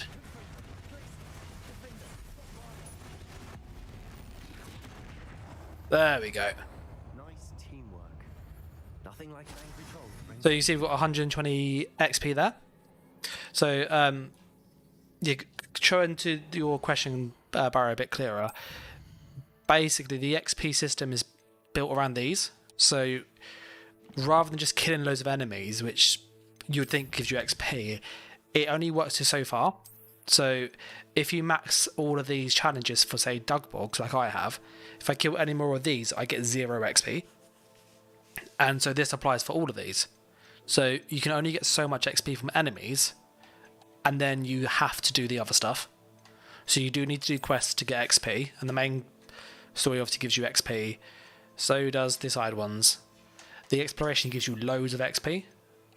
So what I found to level up quickly, personally, is you pick a quest that you want to do, you fly to it, and on the way, anything you see that is an ancient magic trace, a landing platform, a Merlin trial, astronomy, whatever it is, you swing around to that and kind of take slight detours. If you come across a camp, maybe pop in there to fill up one of these. But the idea is that you're trying to basically tick off this exploration whilst you're questing, whereas I was going too direct and just going from quest to quest to quest to quest, which then means that your total level stays quite low, and that's not really helpful for talents and stuff because you lack a lot of points then.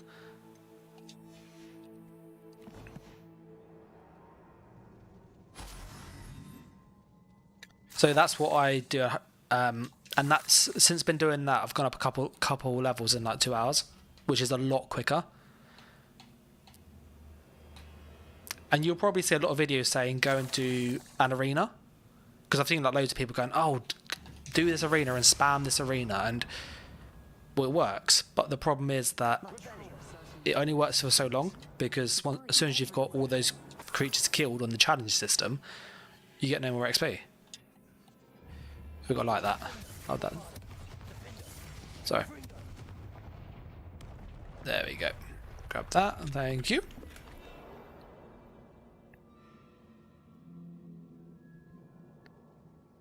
We've got to repair that. There we go. So that should be fixed, and then we can pop upstairs. That was a piece of work. More than one. Yeah, it's I think it's something the game doesn't really explain clearly either, Byro. Because most, like, all the game has like this is how you get XP. Most games don't do it like this.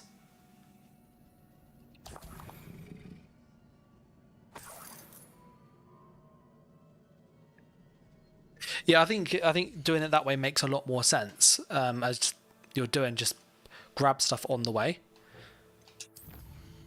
I found like with the talents as well, I was really cautious with how to spend them, Little tip. This stuff in here is really OP. Like ridiculously OP. The stuff in here, if you build it right, which I will show probably in about half an hour or so, kind of how to make. It's probably the most ridiculous build I've seen. You can literally like just AFK and things die. It's like so stupid. So I'll show you how to do that as well at the end, because it is a bit of fun. And more potions. Another journal. Let's see what this one says.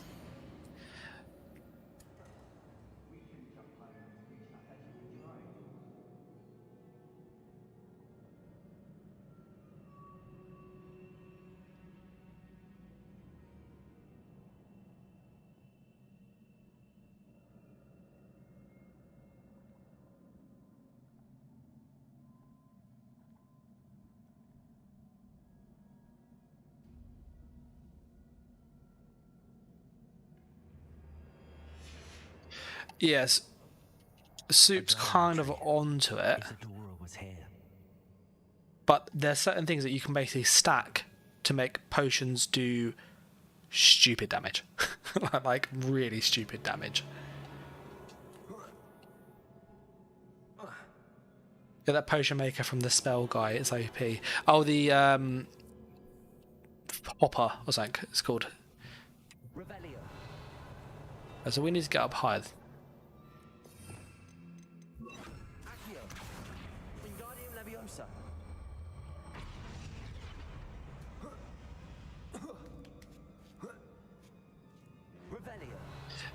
Yeah, but no, I will show the thing.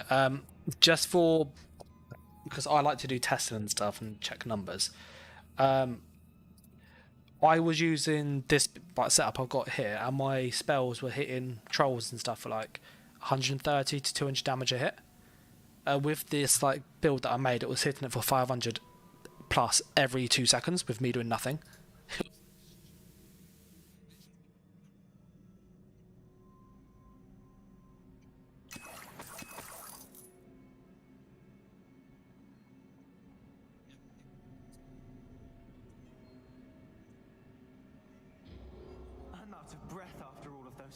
Revelio, you, well worth it.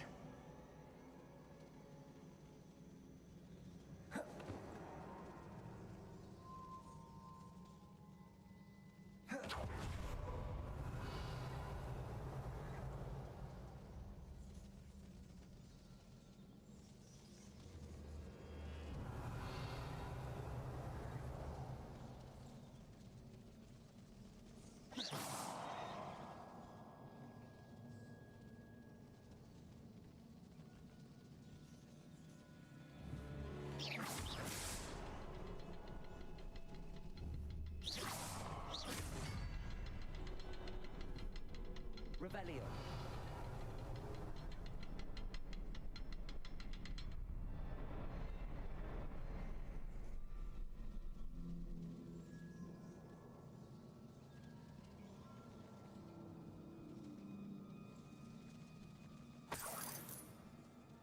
Another barrier. We can blast through it, I'm certain.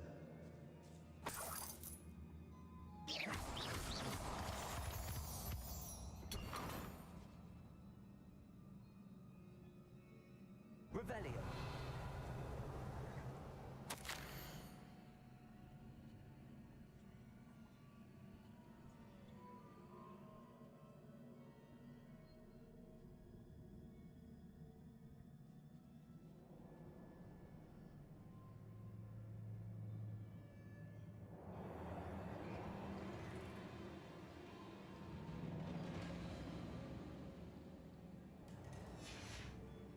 Good news?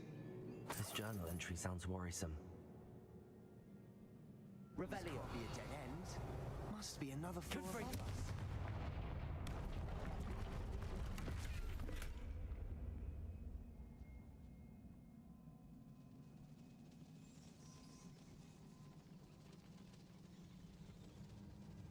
Revelio. Confringo. Almost as good as if I'd done it myself. Revelio. This place can't have belonged to only Isadora. But the triptych pointed us here.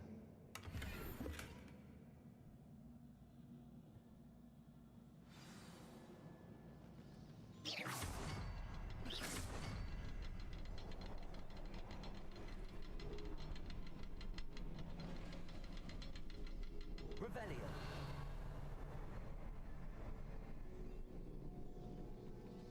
Another rune symbol. Feel as if I should be Confringo. Nice to find out.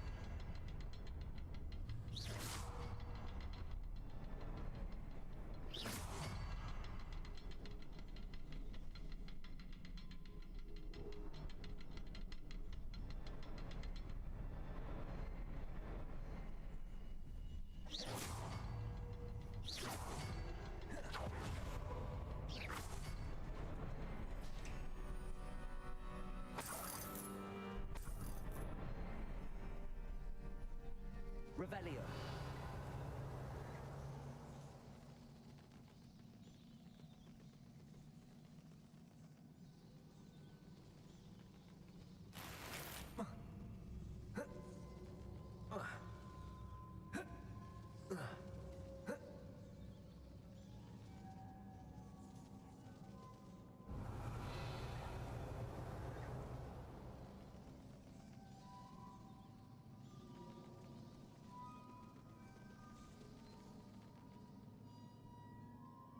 Could this Revelio. Isadora created. Isadora must have honed her skill with ancient magic here.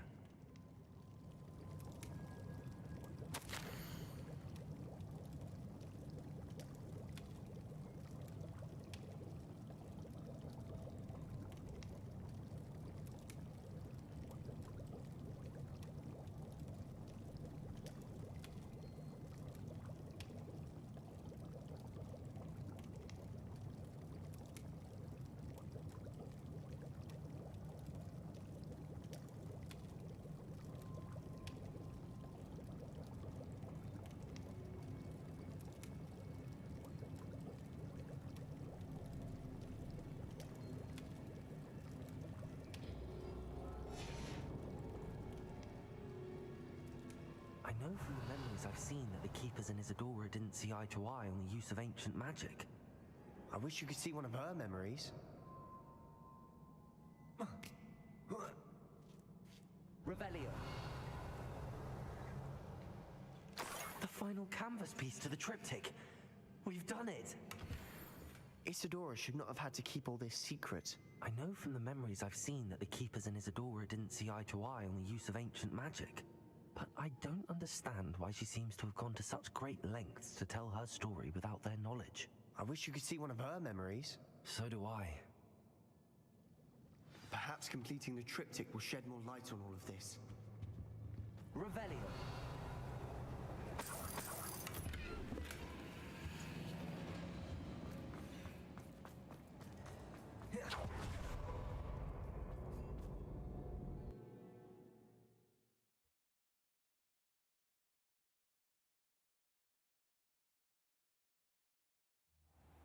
I cannot believe the journey this triptych took us on.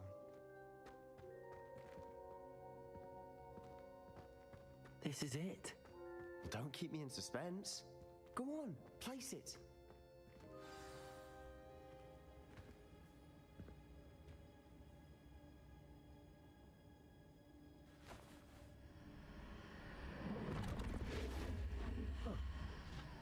Another pensive. This is what we've been chasing.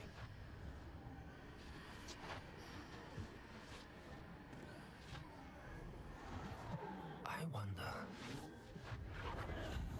What is it? Let's find out.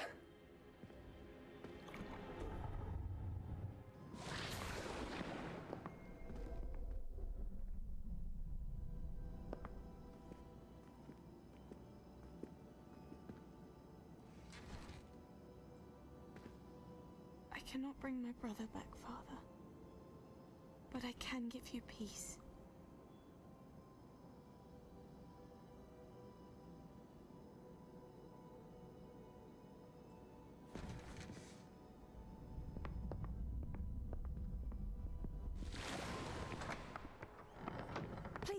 Have a seat. Isadora, we are all most intrigued to hear. We're ready. I've something to show you. Father, these are my colleagues from Hogwarts. Father hasn't spoken since my brother died. On my travels, I confirm that which I've always believed. That we have the power to take away pain.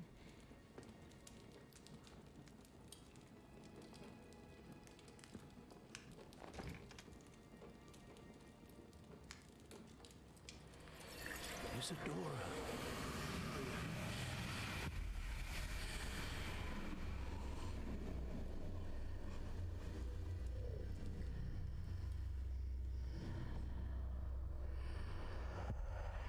What have you done? I took his pain.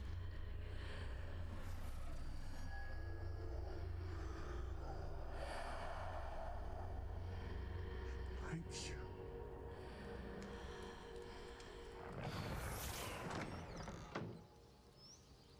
That worked? It did indeed. Of course it did.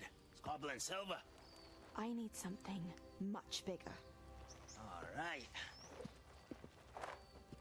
It would help if you could tell me more about what it is you're storing.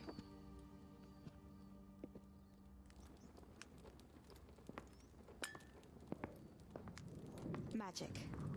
Left over from a spell I devised to remove pain, but if used correctly, its power can be used to do even more good. Why would you want to store such magic away? I only need to keep it safe until I can convince my colleagues of its worth. Magic like this unnerves some. Well, everyone's ready to wield such power. Perhaps not. Someone will be.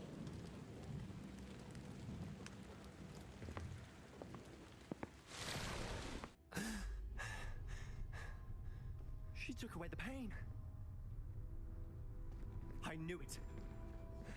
I knew there was a way to help Anne. Something isn't right, Sebastian.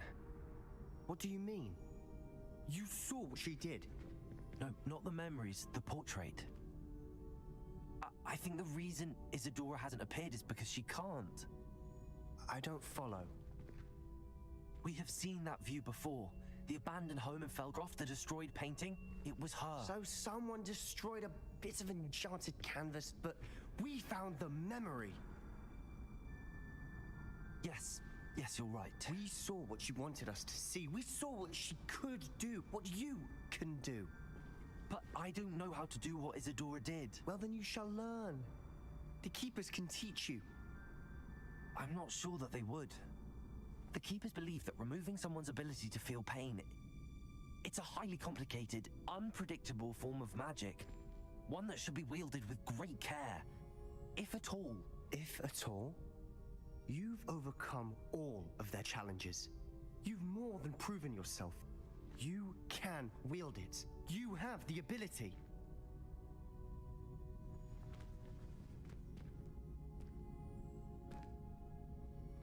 Please, talk to the Keepers. If not for me, then for Anne.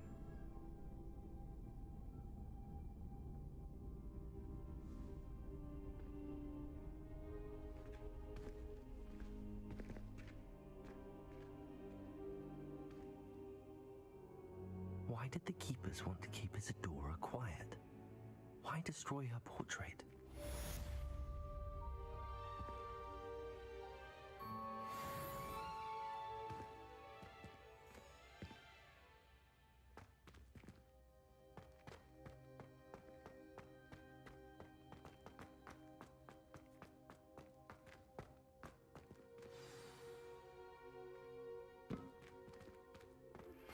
I found one of Ranrock's drills in a mine along the shore.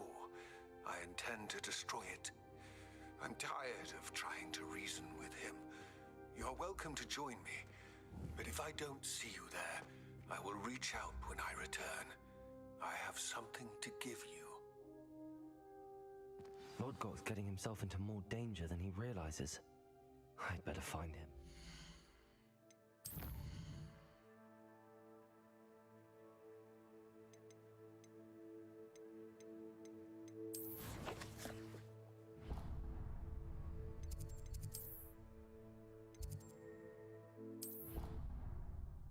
And then what I'll do is to a few more quests and I'll show the setup that's like really, really busted, just so you can play with it yourself.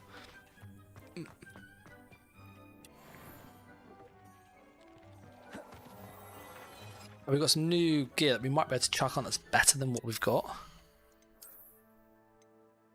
Yeah, that's like a big increase. We'll chuck that on.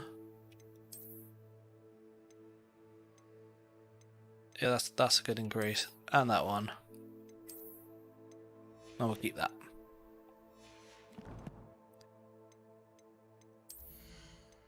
We're going to change the appearance because I don't like those. And go. Yeah, they look good. It's not a plant build. It's way better than a plant build. Like way better.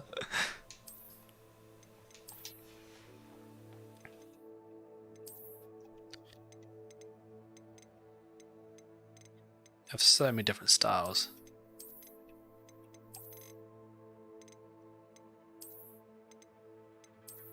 Here's that one there. You know, it's not a plant build at all. I did mess around with plants and I thought they were a bit lackluster personally compared to other ways to play the game. They kind of seem like a support, if that makes sense.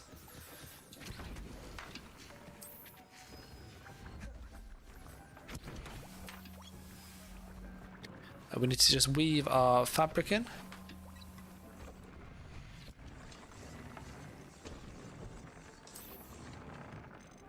So we have ancient magic focus. Significantly increase the magic, ancient magic meter fill rates. I've been using concentration, which increases all damage of spells.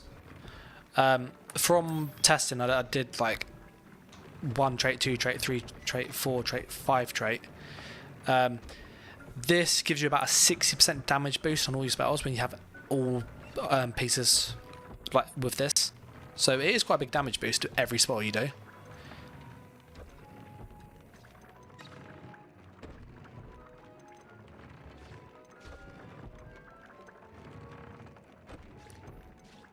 Significantly increase the damage of all damage spells. Oh, I could. Okay. What I'll do is I'll save. Oh, sorry. I'll save my game now because I want to do some testing of. I was testing the idea before and it does work. So I'll show you what we're going to do. We're going to benchmark stuff and do saving to just compare. So I'll go to my testing spot because I like to have like a control to go, this is what we have currently. But there's a few things that I'd like to test. And then I'll show you the setup that I'm using. We need to go to the map. Let's just sell our stuff here before I forget. So I will forget. I also found a good way to make money is to breed animals. If you just breed the pets, you basically have like 1,500 to 2,000 gold roughly every 15 minutes. So literally go do a quest, come back, grab the animal, sell them. Repeat. It's like it's really easy. Which kind of, that solved all my money issues early on. Hello there, come on in. Plenty to look at here. So we're going to sell all of this. I should probably put that one on.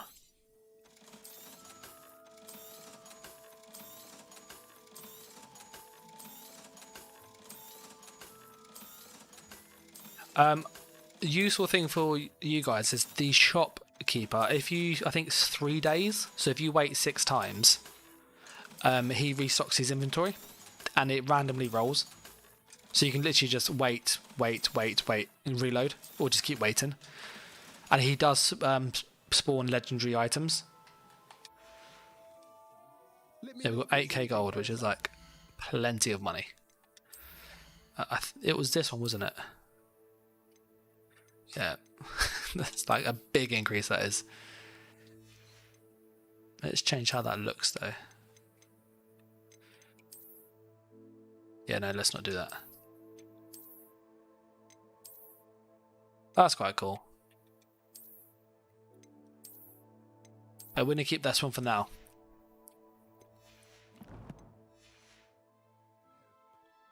Let's look at what we have, shall we?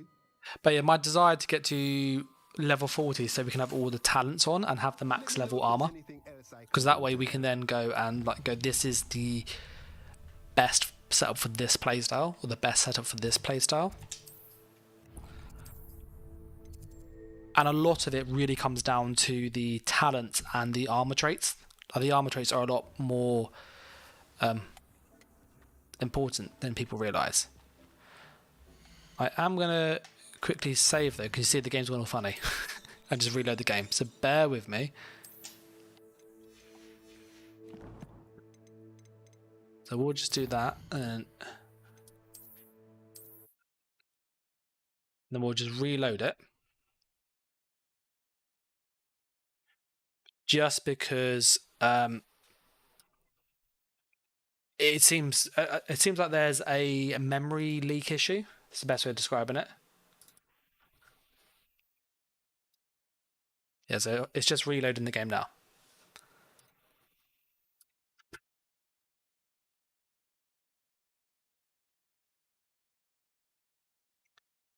And it should be up any moment.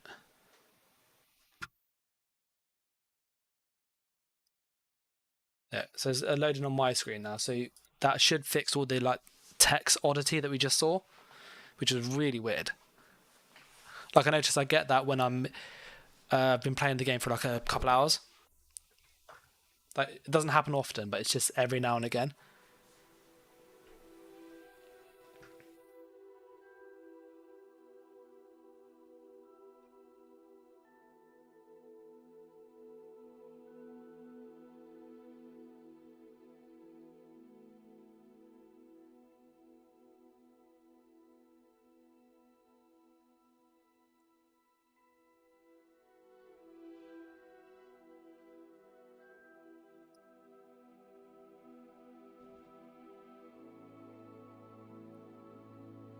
There we go.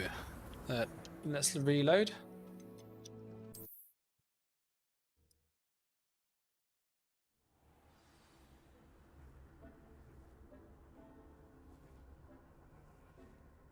I have an RTX 3080.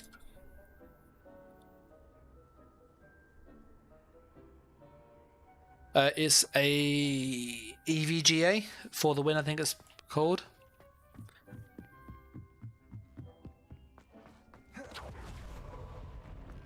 I managed to get it at MSRP when it like first came out.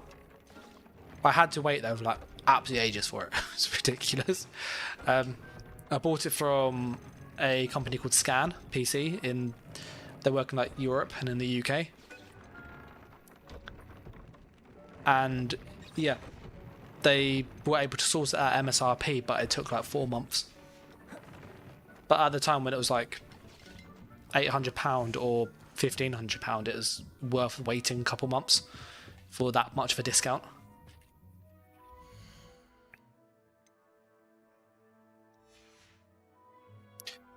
I think the PS5 and the Xbox Series X, their GPU equivalent is around a 3060 Ti to 3070.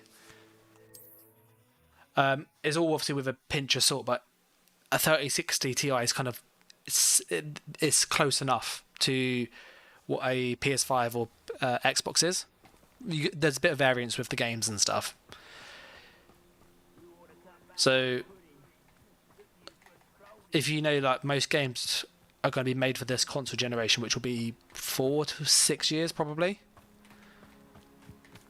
If you can get yourself, a 3070, 3080, then you know that you'll be able to play any game that will come out that your PlayStation could for the next couple of years. So when I come to test, this is what I do. I go to a troll location because they're tanky, they have a lot of health. I keep the same armor, and all I change is the talents, which is why I have so many points spare. So I change the talents, and then I also go and change the gear traits. So then this gives us basically what the benchmark is.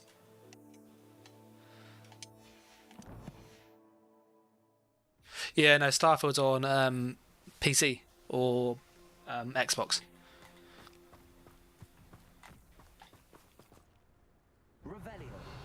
So what we're going to do is we're going to do some just quick numbers. Okay. So, Defindo 288. Let's write this in chat. Defindo 288. If someone wants to write the numbers, that would be quite helpful. Bombarda 224.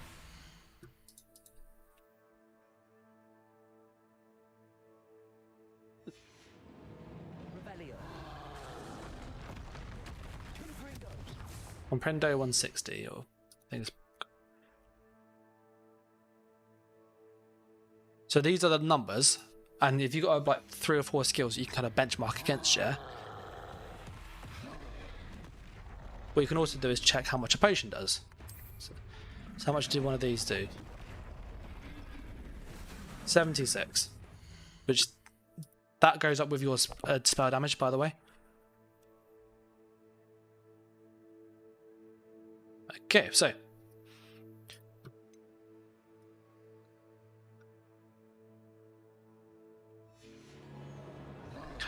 the broken thing I was doing, it does 500 plus damage every second or two. You can just sit next to this thing, it dies. So we're going to reload now, but that's our baseline. I want to test a different idea though, which is it links to the idea that I was with the idea that I was going to do that's broken, and it does work. I've checked it. Like, it's ridiculous. But I want to see if I can combine the two to make a spell version of it. Because the thing I had was just like you could sit AFK. So we're going to go to Hogwarts.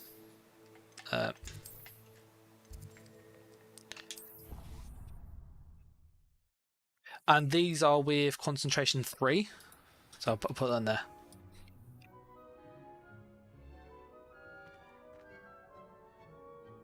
Because that makes a big difference, because that's gives us like 6% more damage as well on those numbers. So without that, you know, you can see trolls are really tanky. So what I'm going to do is I'm going to change these now, and you're going to laugh at me, to ambush in a little bit, and unforgiven. I want to see how much bonus does unforgiven do, because I have all the curse stuff already.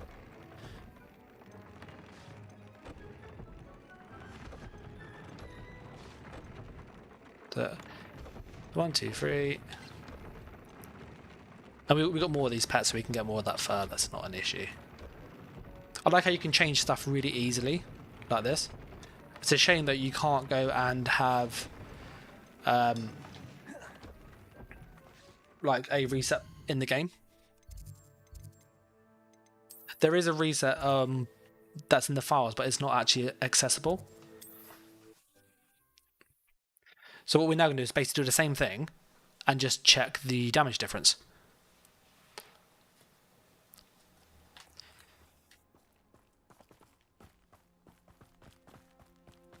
So if we look at this one, causes enemy to wreathe in pain as to take damage over time, also curses the enemy to take more damage. So we can then see how much of a bonus does this trait give us. And this is what I was doing in order to work out kind of how to abuse the game. So we're going to go for that one there. Put that on there so that we can't hit me back. There you go. 281, Confringo 281. So you can see that's a huge damage increase already. Went from 160 to 281. 393, Bombarda, 393.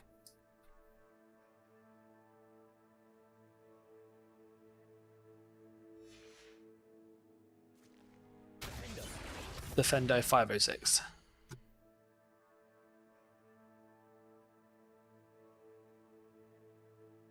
It's 506.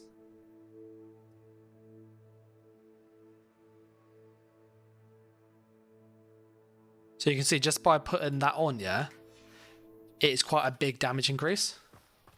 If we use our potion, this one,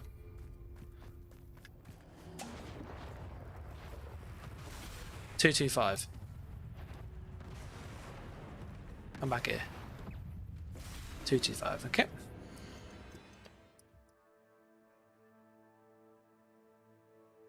So you can see using the curse trait is a really good way to boost damage. And it is quite considerable, the bonus damage you get. So Defender went from 288 to 506, so almost 50% bonus damage, which is huge.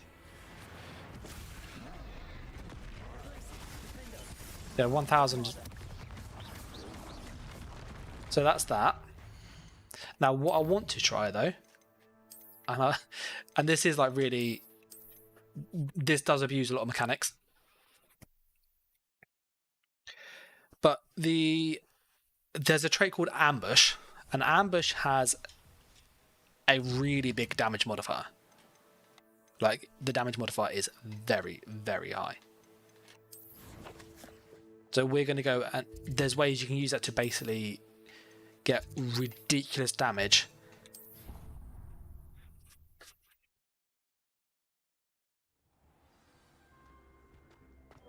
So that's our next job now.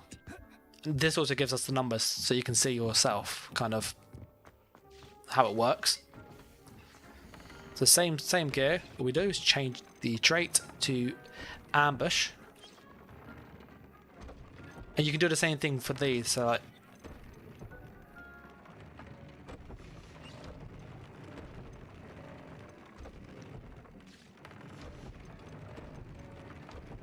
so Ambush only gives you bonus damage if you are in Disillusionment, which is quite tricky to stay in, as you can imagine.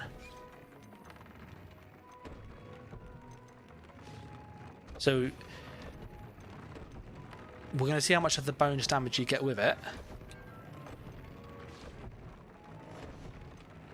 Yeah, so there's a nice amount of there. If there's a trait that you want to see tested as well, to go kind of how good is X trait, then obviously do say in the comments. But when I was doing this is what let me stumble onto kind of the thing that's ridiculously OP.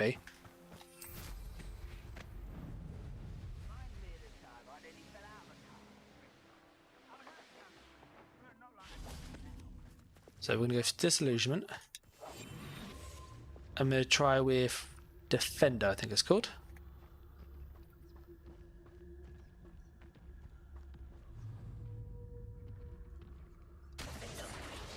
$482.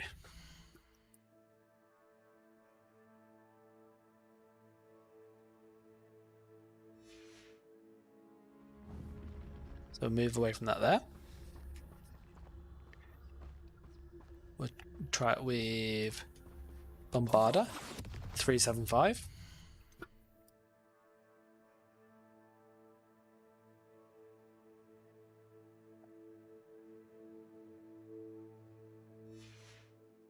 Which means I might be able to actually increase the damage of what my thing was earlier, because this is really giving me new info, which is great. 276, Confringo 276.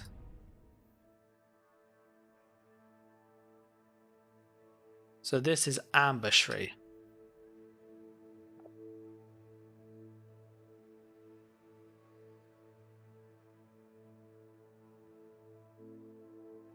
Now what does I want to put a curse on the guy and do it again, because the curse gives you a damage boost.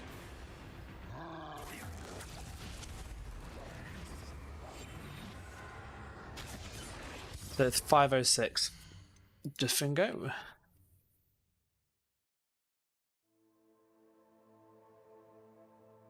Which does mean the Unforgiven and Ambush give you the same bonus damage. Yeah, 393.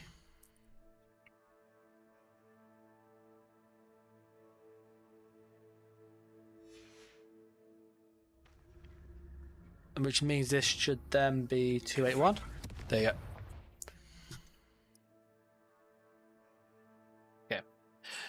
So you're probably going, what does all of this actually mean? Well, what I was testing was that you can cast spells. It isn't. Unforgiven's best because it gives you but you have to use a curse. Now this is what I did. When you're in combat, the bonus with ambush is good, but you have to be like this, and then if you get hit, you're out of it, yeah? You can cast spells though, but then you get out of it. So what I was messing around was doing this. You go to talents, ignore stealth, and you grab this one, the Adurus potion of potency. This makes you immune to damage whilst you have one of these up.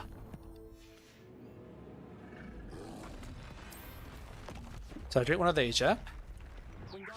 So I can sit like this now, and he can hit me as much as he wants, and it doesn't pull me out of this invisibility. But when I do spells, it does. So you're probably going, that doesn't seem too helpful, does it? Now what you can do is you can stack lots of effects together. So Disillusionment, the ambush is the same bonus damage as Unforgiven, except Unforgiven is, along with a curse, you can do this. So you can get the same effect. If you go to your talents and you then do the same thing, so you get this is like crucial for what we're doing because you can just stand next to stuff. So Eridus Potion potency, sorry. We're going to go and in that, use a potion, and then we can use one of these. Now our bonus damage applies. So this is 214 already, and we're doing absolutely nothing. So it's not bad. We can curse him to get more damage. So if we curse him, this will give us the same damage as if we had the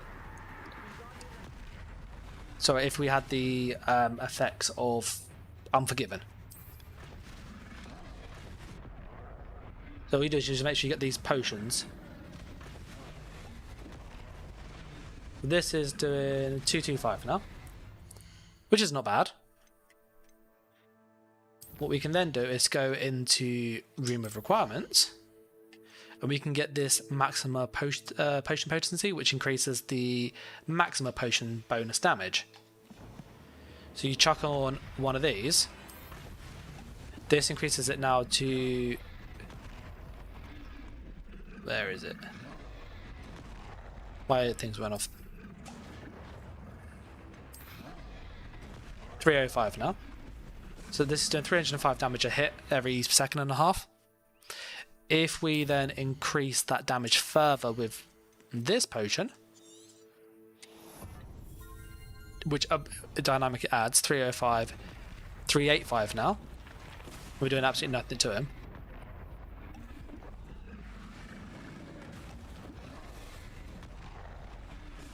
We can then also get the last bit, which will be Thunderbrew Potency, which increases our damage of the Thunderbrew, and this is quite a big damage increase. If you get these three things combined, what you can do is have an AoE build where you can literally drink 3 potions and stuff dies. You drink one of these, put on my Maximus Potion, got my 643 damage. 643 damage, 643 damage. If we put a curse on him, which we will do,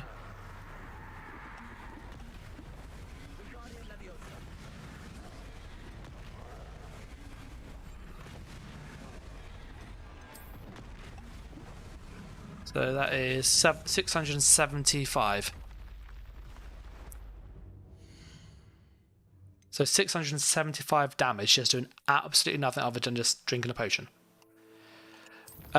What we can do, having done the testing now, is I'm going to use Unforgiving, because that actually is the easiest way to keep damage up, and we can then cast spells at the same time.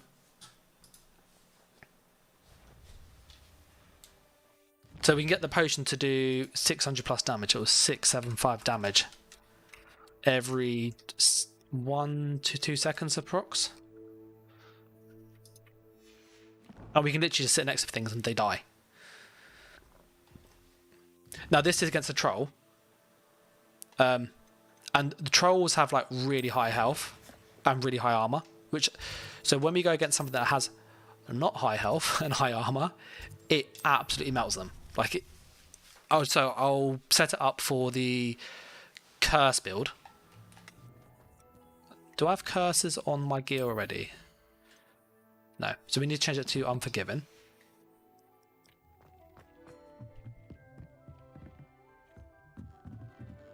And then what we'll do is we'll then go to an enemy like a bandit camp or something, where there's loads of enemies and just basically AoE everything. So we want Unforgiven, that one, because that was the best damage boost for what we wanted. It buffs all of our damage, which is awesome. But we have to curse things, and you can spread curses really easily.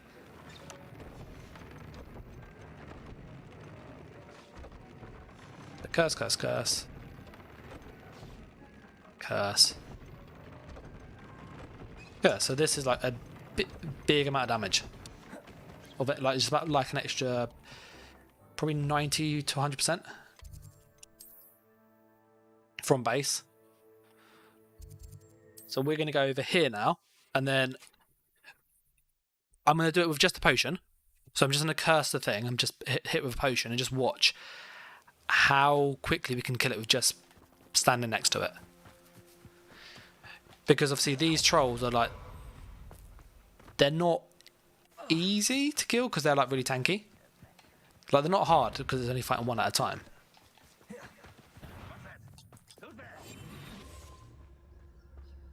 And we can then use our potions things to kill all this stuff around here. Because there's loads down there to kill. And I wonder if you can do it on a broom. that's the next thing now. So we're going to save this here. Because we don't need to do the invisible thing. Which is actually quite nice.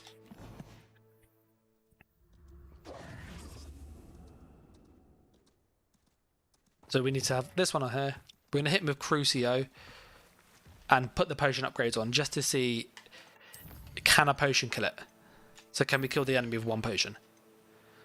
We need this one to stay alive, this one to max more damage, this one to max more damage. That's all we need.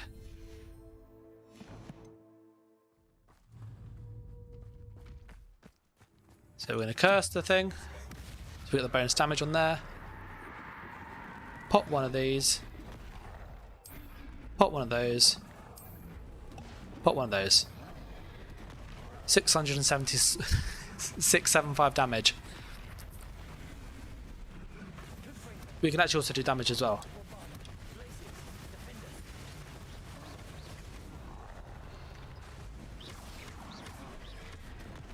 Yeah, so that thing's almost dead. Like, and we still have this AoE thing around us. Oh, I can fly on the broom and do it. Okay, we're gonna see. Can we? How much damage does it do to like normal creatures? So you ready? Thunderbrew on, Maximus on. Got no broom.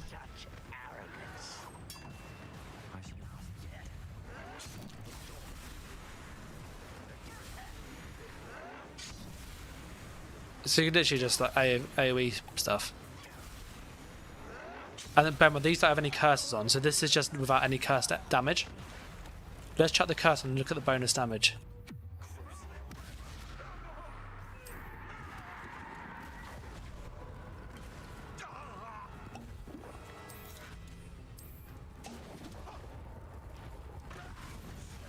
$1,700. $1,500. So yeah, it's doing 1,500 to each zap of lightning to a normal enemy. Let's go find a bandit camp to do it to. So we're going to load the save up. So this is what I was messing around with. It is ridiculous how much damage this does, and it's AoE. And you just pop the potion that makes you take no damage. So when you go to the map, look for a bandit. There you go. That's a small bandit camp. There's a large bandit camp somewhere. Done that one there. That's a medium. Let's go to there. So that's where we're going to fly to now. And we're going to see, can we abuse this? Because I want to do this on a broom. Can I basically fly in on the broom and just kill stuff? Because we know it works on the broom now. I'm going to put it over here. So what do you guys think of the potion setup? Like this kind of setup is very odd.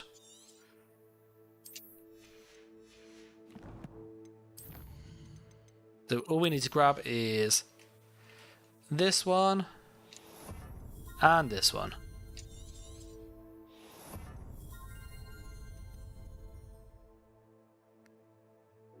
This makes you invulnerable to attacks. So what we do is we're going to go group everything in the middle and curse it all. What is rightfully ours. Oh, you feel you're so So you cruise for that and just attack that, and that just puts curses on everything. I will make you pay.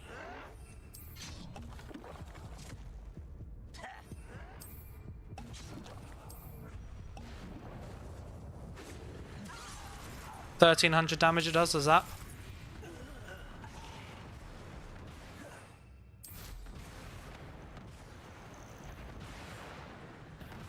Hello. Hey, that's him dead. So let's go try that bandit camp that's up here. Do you reckon there's a height on this? Can I go like really high up and just kill stuff? No, so you can't use that.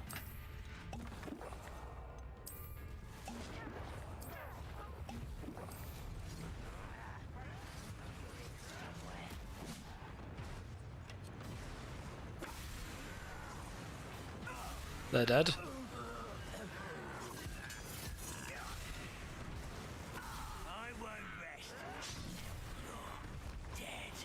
That's him dead.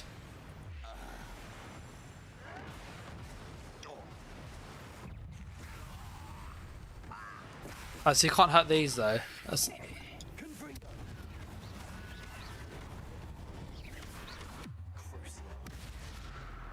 Well, once things occur, you do so much more damage.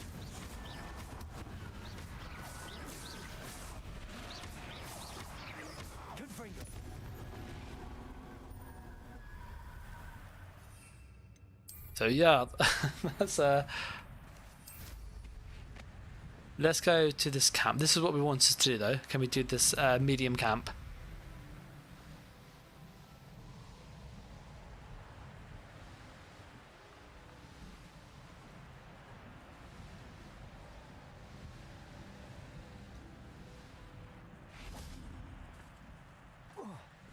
Oh, so the camp is literally down there.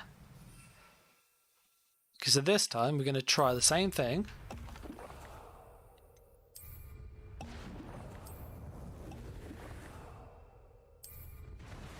Now, I want to know, can I kill stuff? Like, is there a height that I have to be? You have to be close enough to them. That's the student. Yeah, they're dead.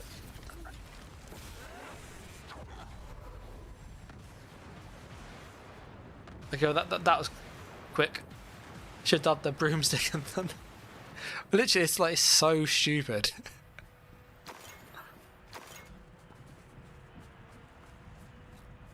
We can try it with just the thunder potion and see how much damage just the thunder potion does. And what's mad, by the way, is the potion's damage increases with your offensive stat. So if you have higher offensive stat, it will go up more. So at level 40, this will do significantly more damage. Because my offensive stats are 208 and you can get 450. So it will basically do double damage to what it's doing now.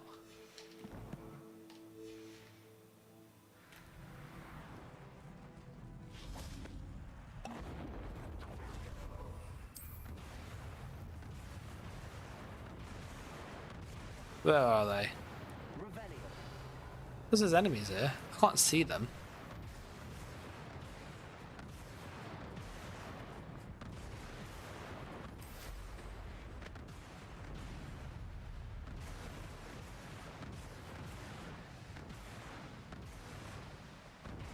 Nope. These things are tanky. We'll fight these early, won't we? Look how much they are really tanky. So let's see how good this is on here. So we'll curse them to get our bonus damage on.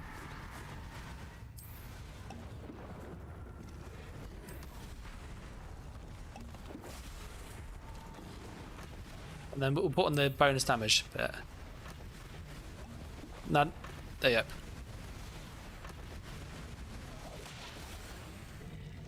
Yeah. That's one way of killing stuff, isn't it? So I think compared to when I was using plants, I could not do this with plants. So I find plants really, really crap compared to potion. Just messing around with potions. Like, potions seem really OP.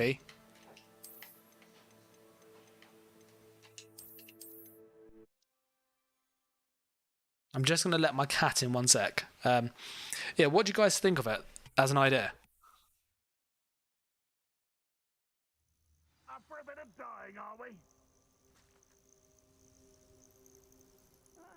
Wouldn't mind a plum job at Gringotts. Suit me, sitting around all day. Mind you, I suppose.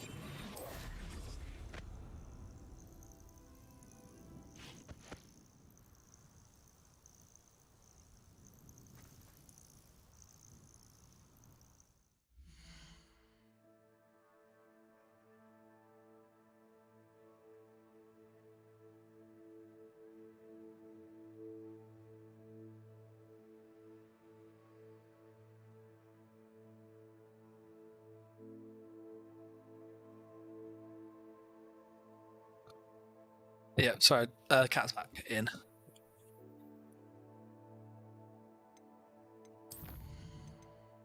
So yeah, what do you think of it as an idea? Do you think it's good? Not good?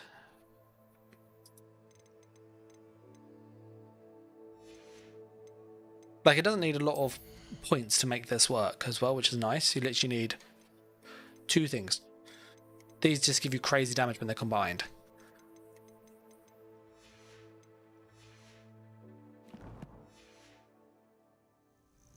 Lumos. Having the bonus damage on the cursing though is insane how much more damage you get.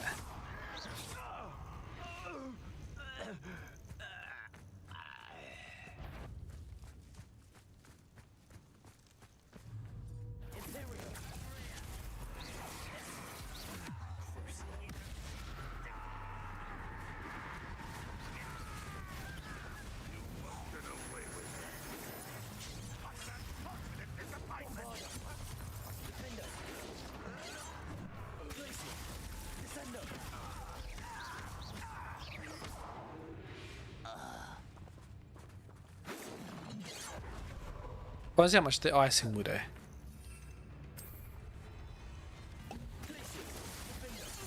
Yeah, 3.3k.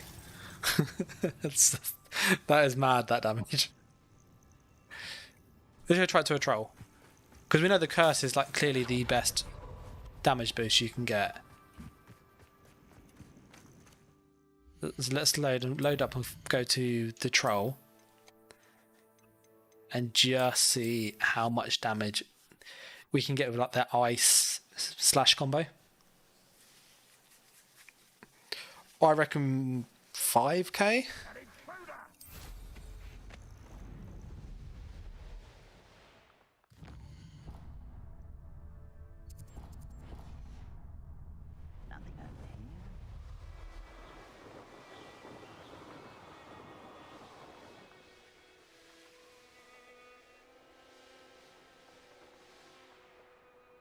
So there's our patrol that we're going to test against.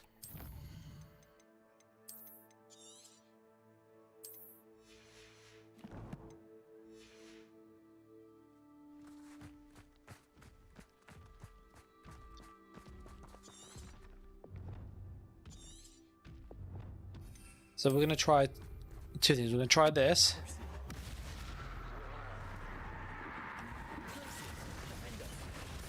That's 1374. Let's get the talent for more damage. And I'm making a note of that. 1374.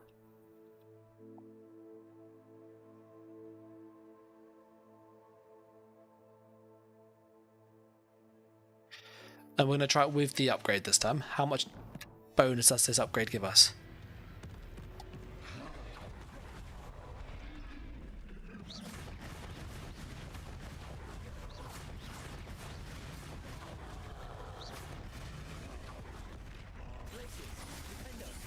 $3,400.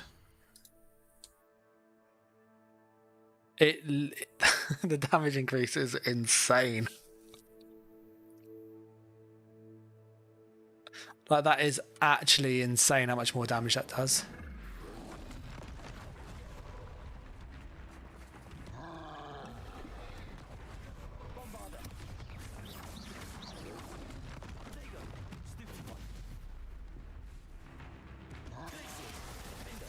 $3,472. Rest easy, my large friend. Yeah. What do you what do you think?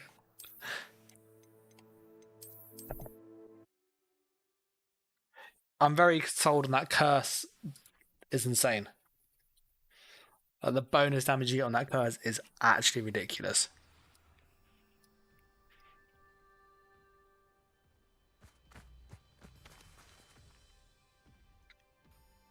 The one thing I did find with plants, this stuff doesn't apply to plants. So that'll go do its job. So 76. But the potion doesn't increase it.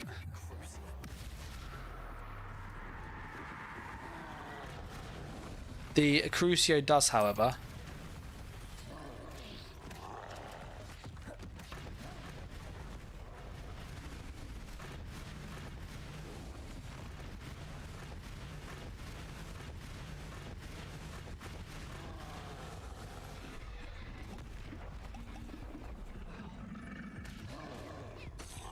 Yeah, so I'm not too convinced with the plants as damage, because these don't buff it at all. Like, none of this stuff buffs the plants.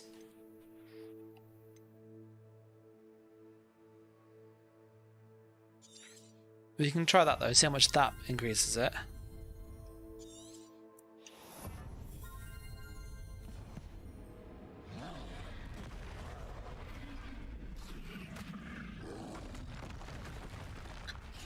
So they do 100.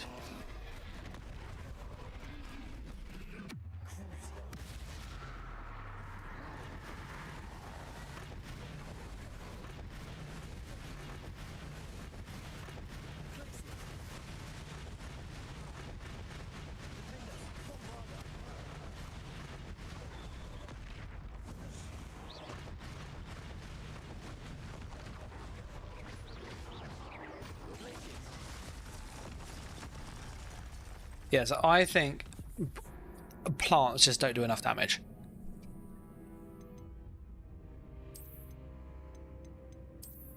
Like, if I was doing it with just potions, that thing would have died significantly quicker.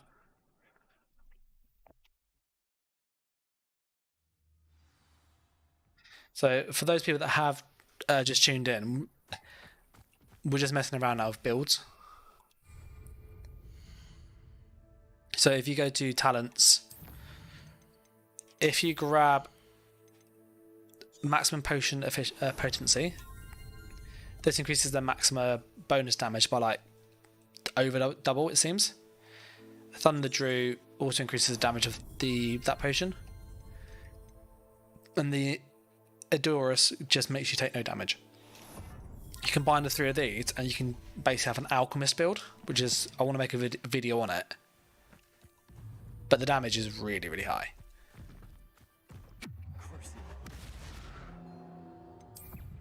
So in a cursing for the bonus damage from the armor.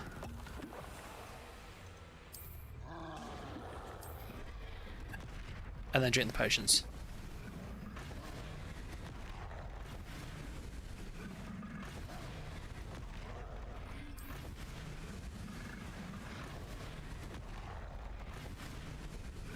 So we're not doing anything else.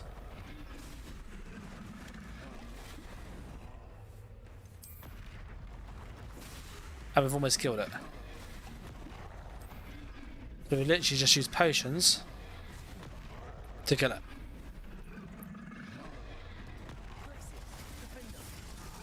And we can obviously do spells at the same time.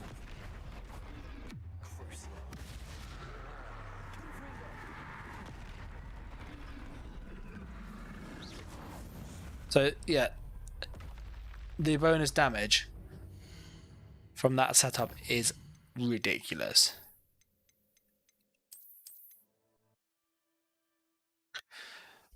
So that's kind of what we're doing with the potion build. For easy AoE, we would use ambush. For maximum damage, we'll use the curses. The ambush one, you basically pull things together, and then they just eat the potion storm around them with the bonus damage.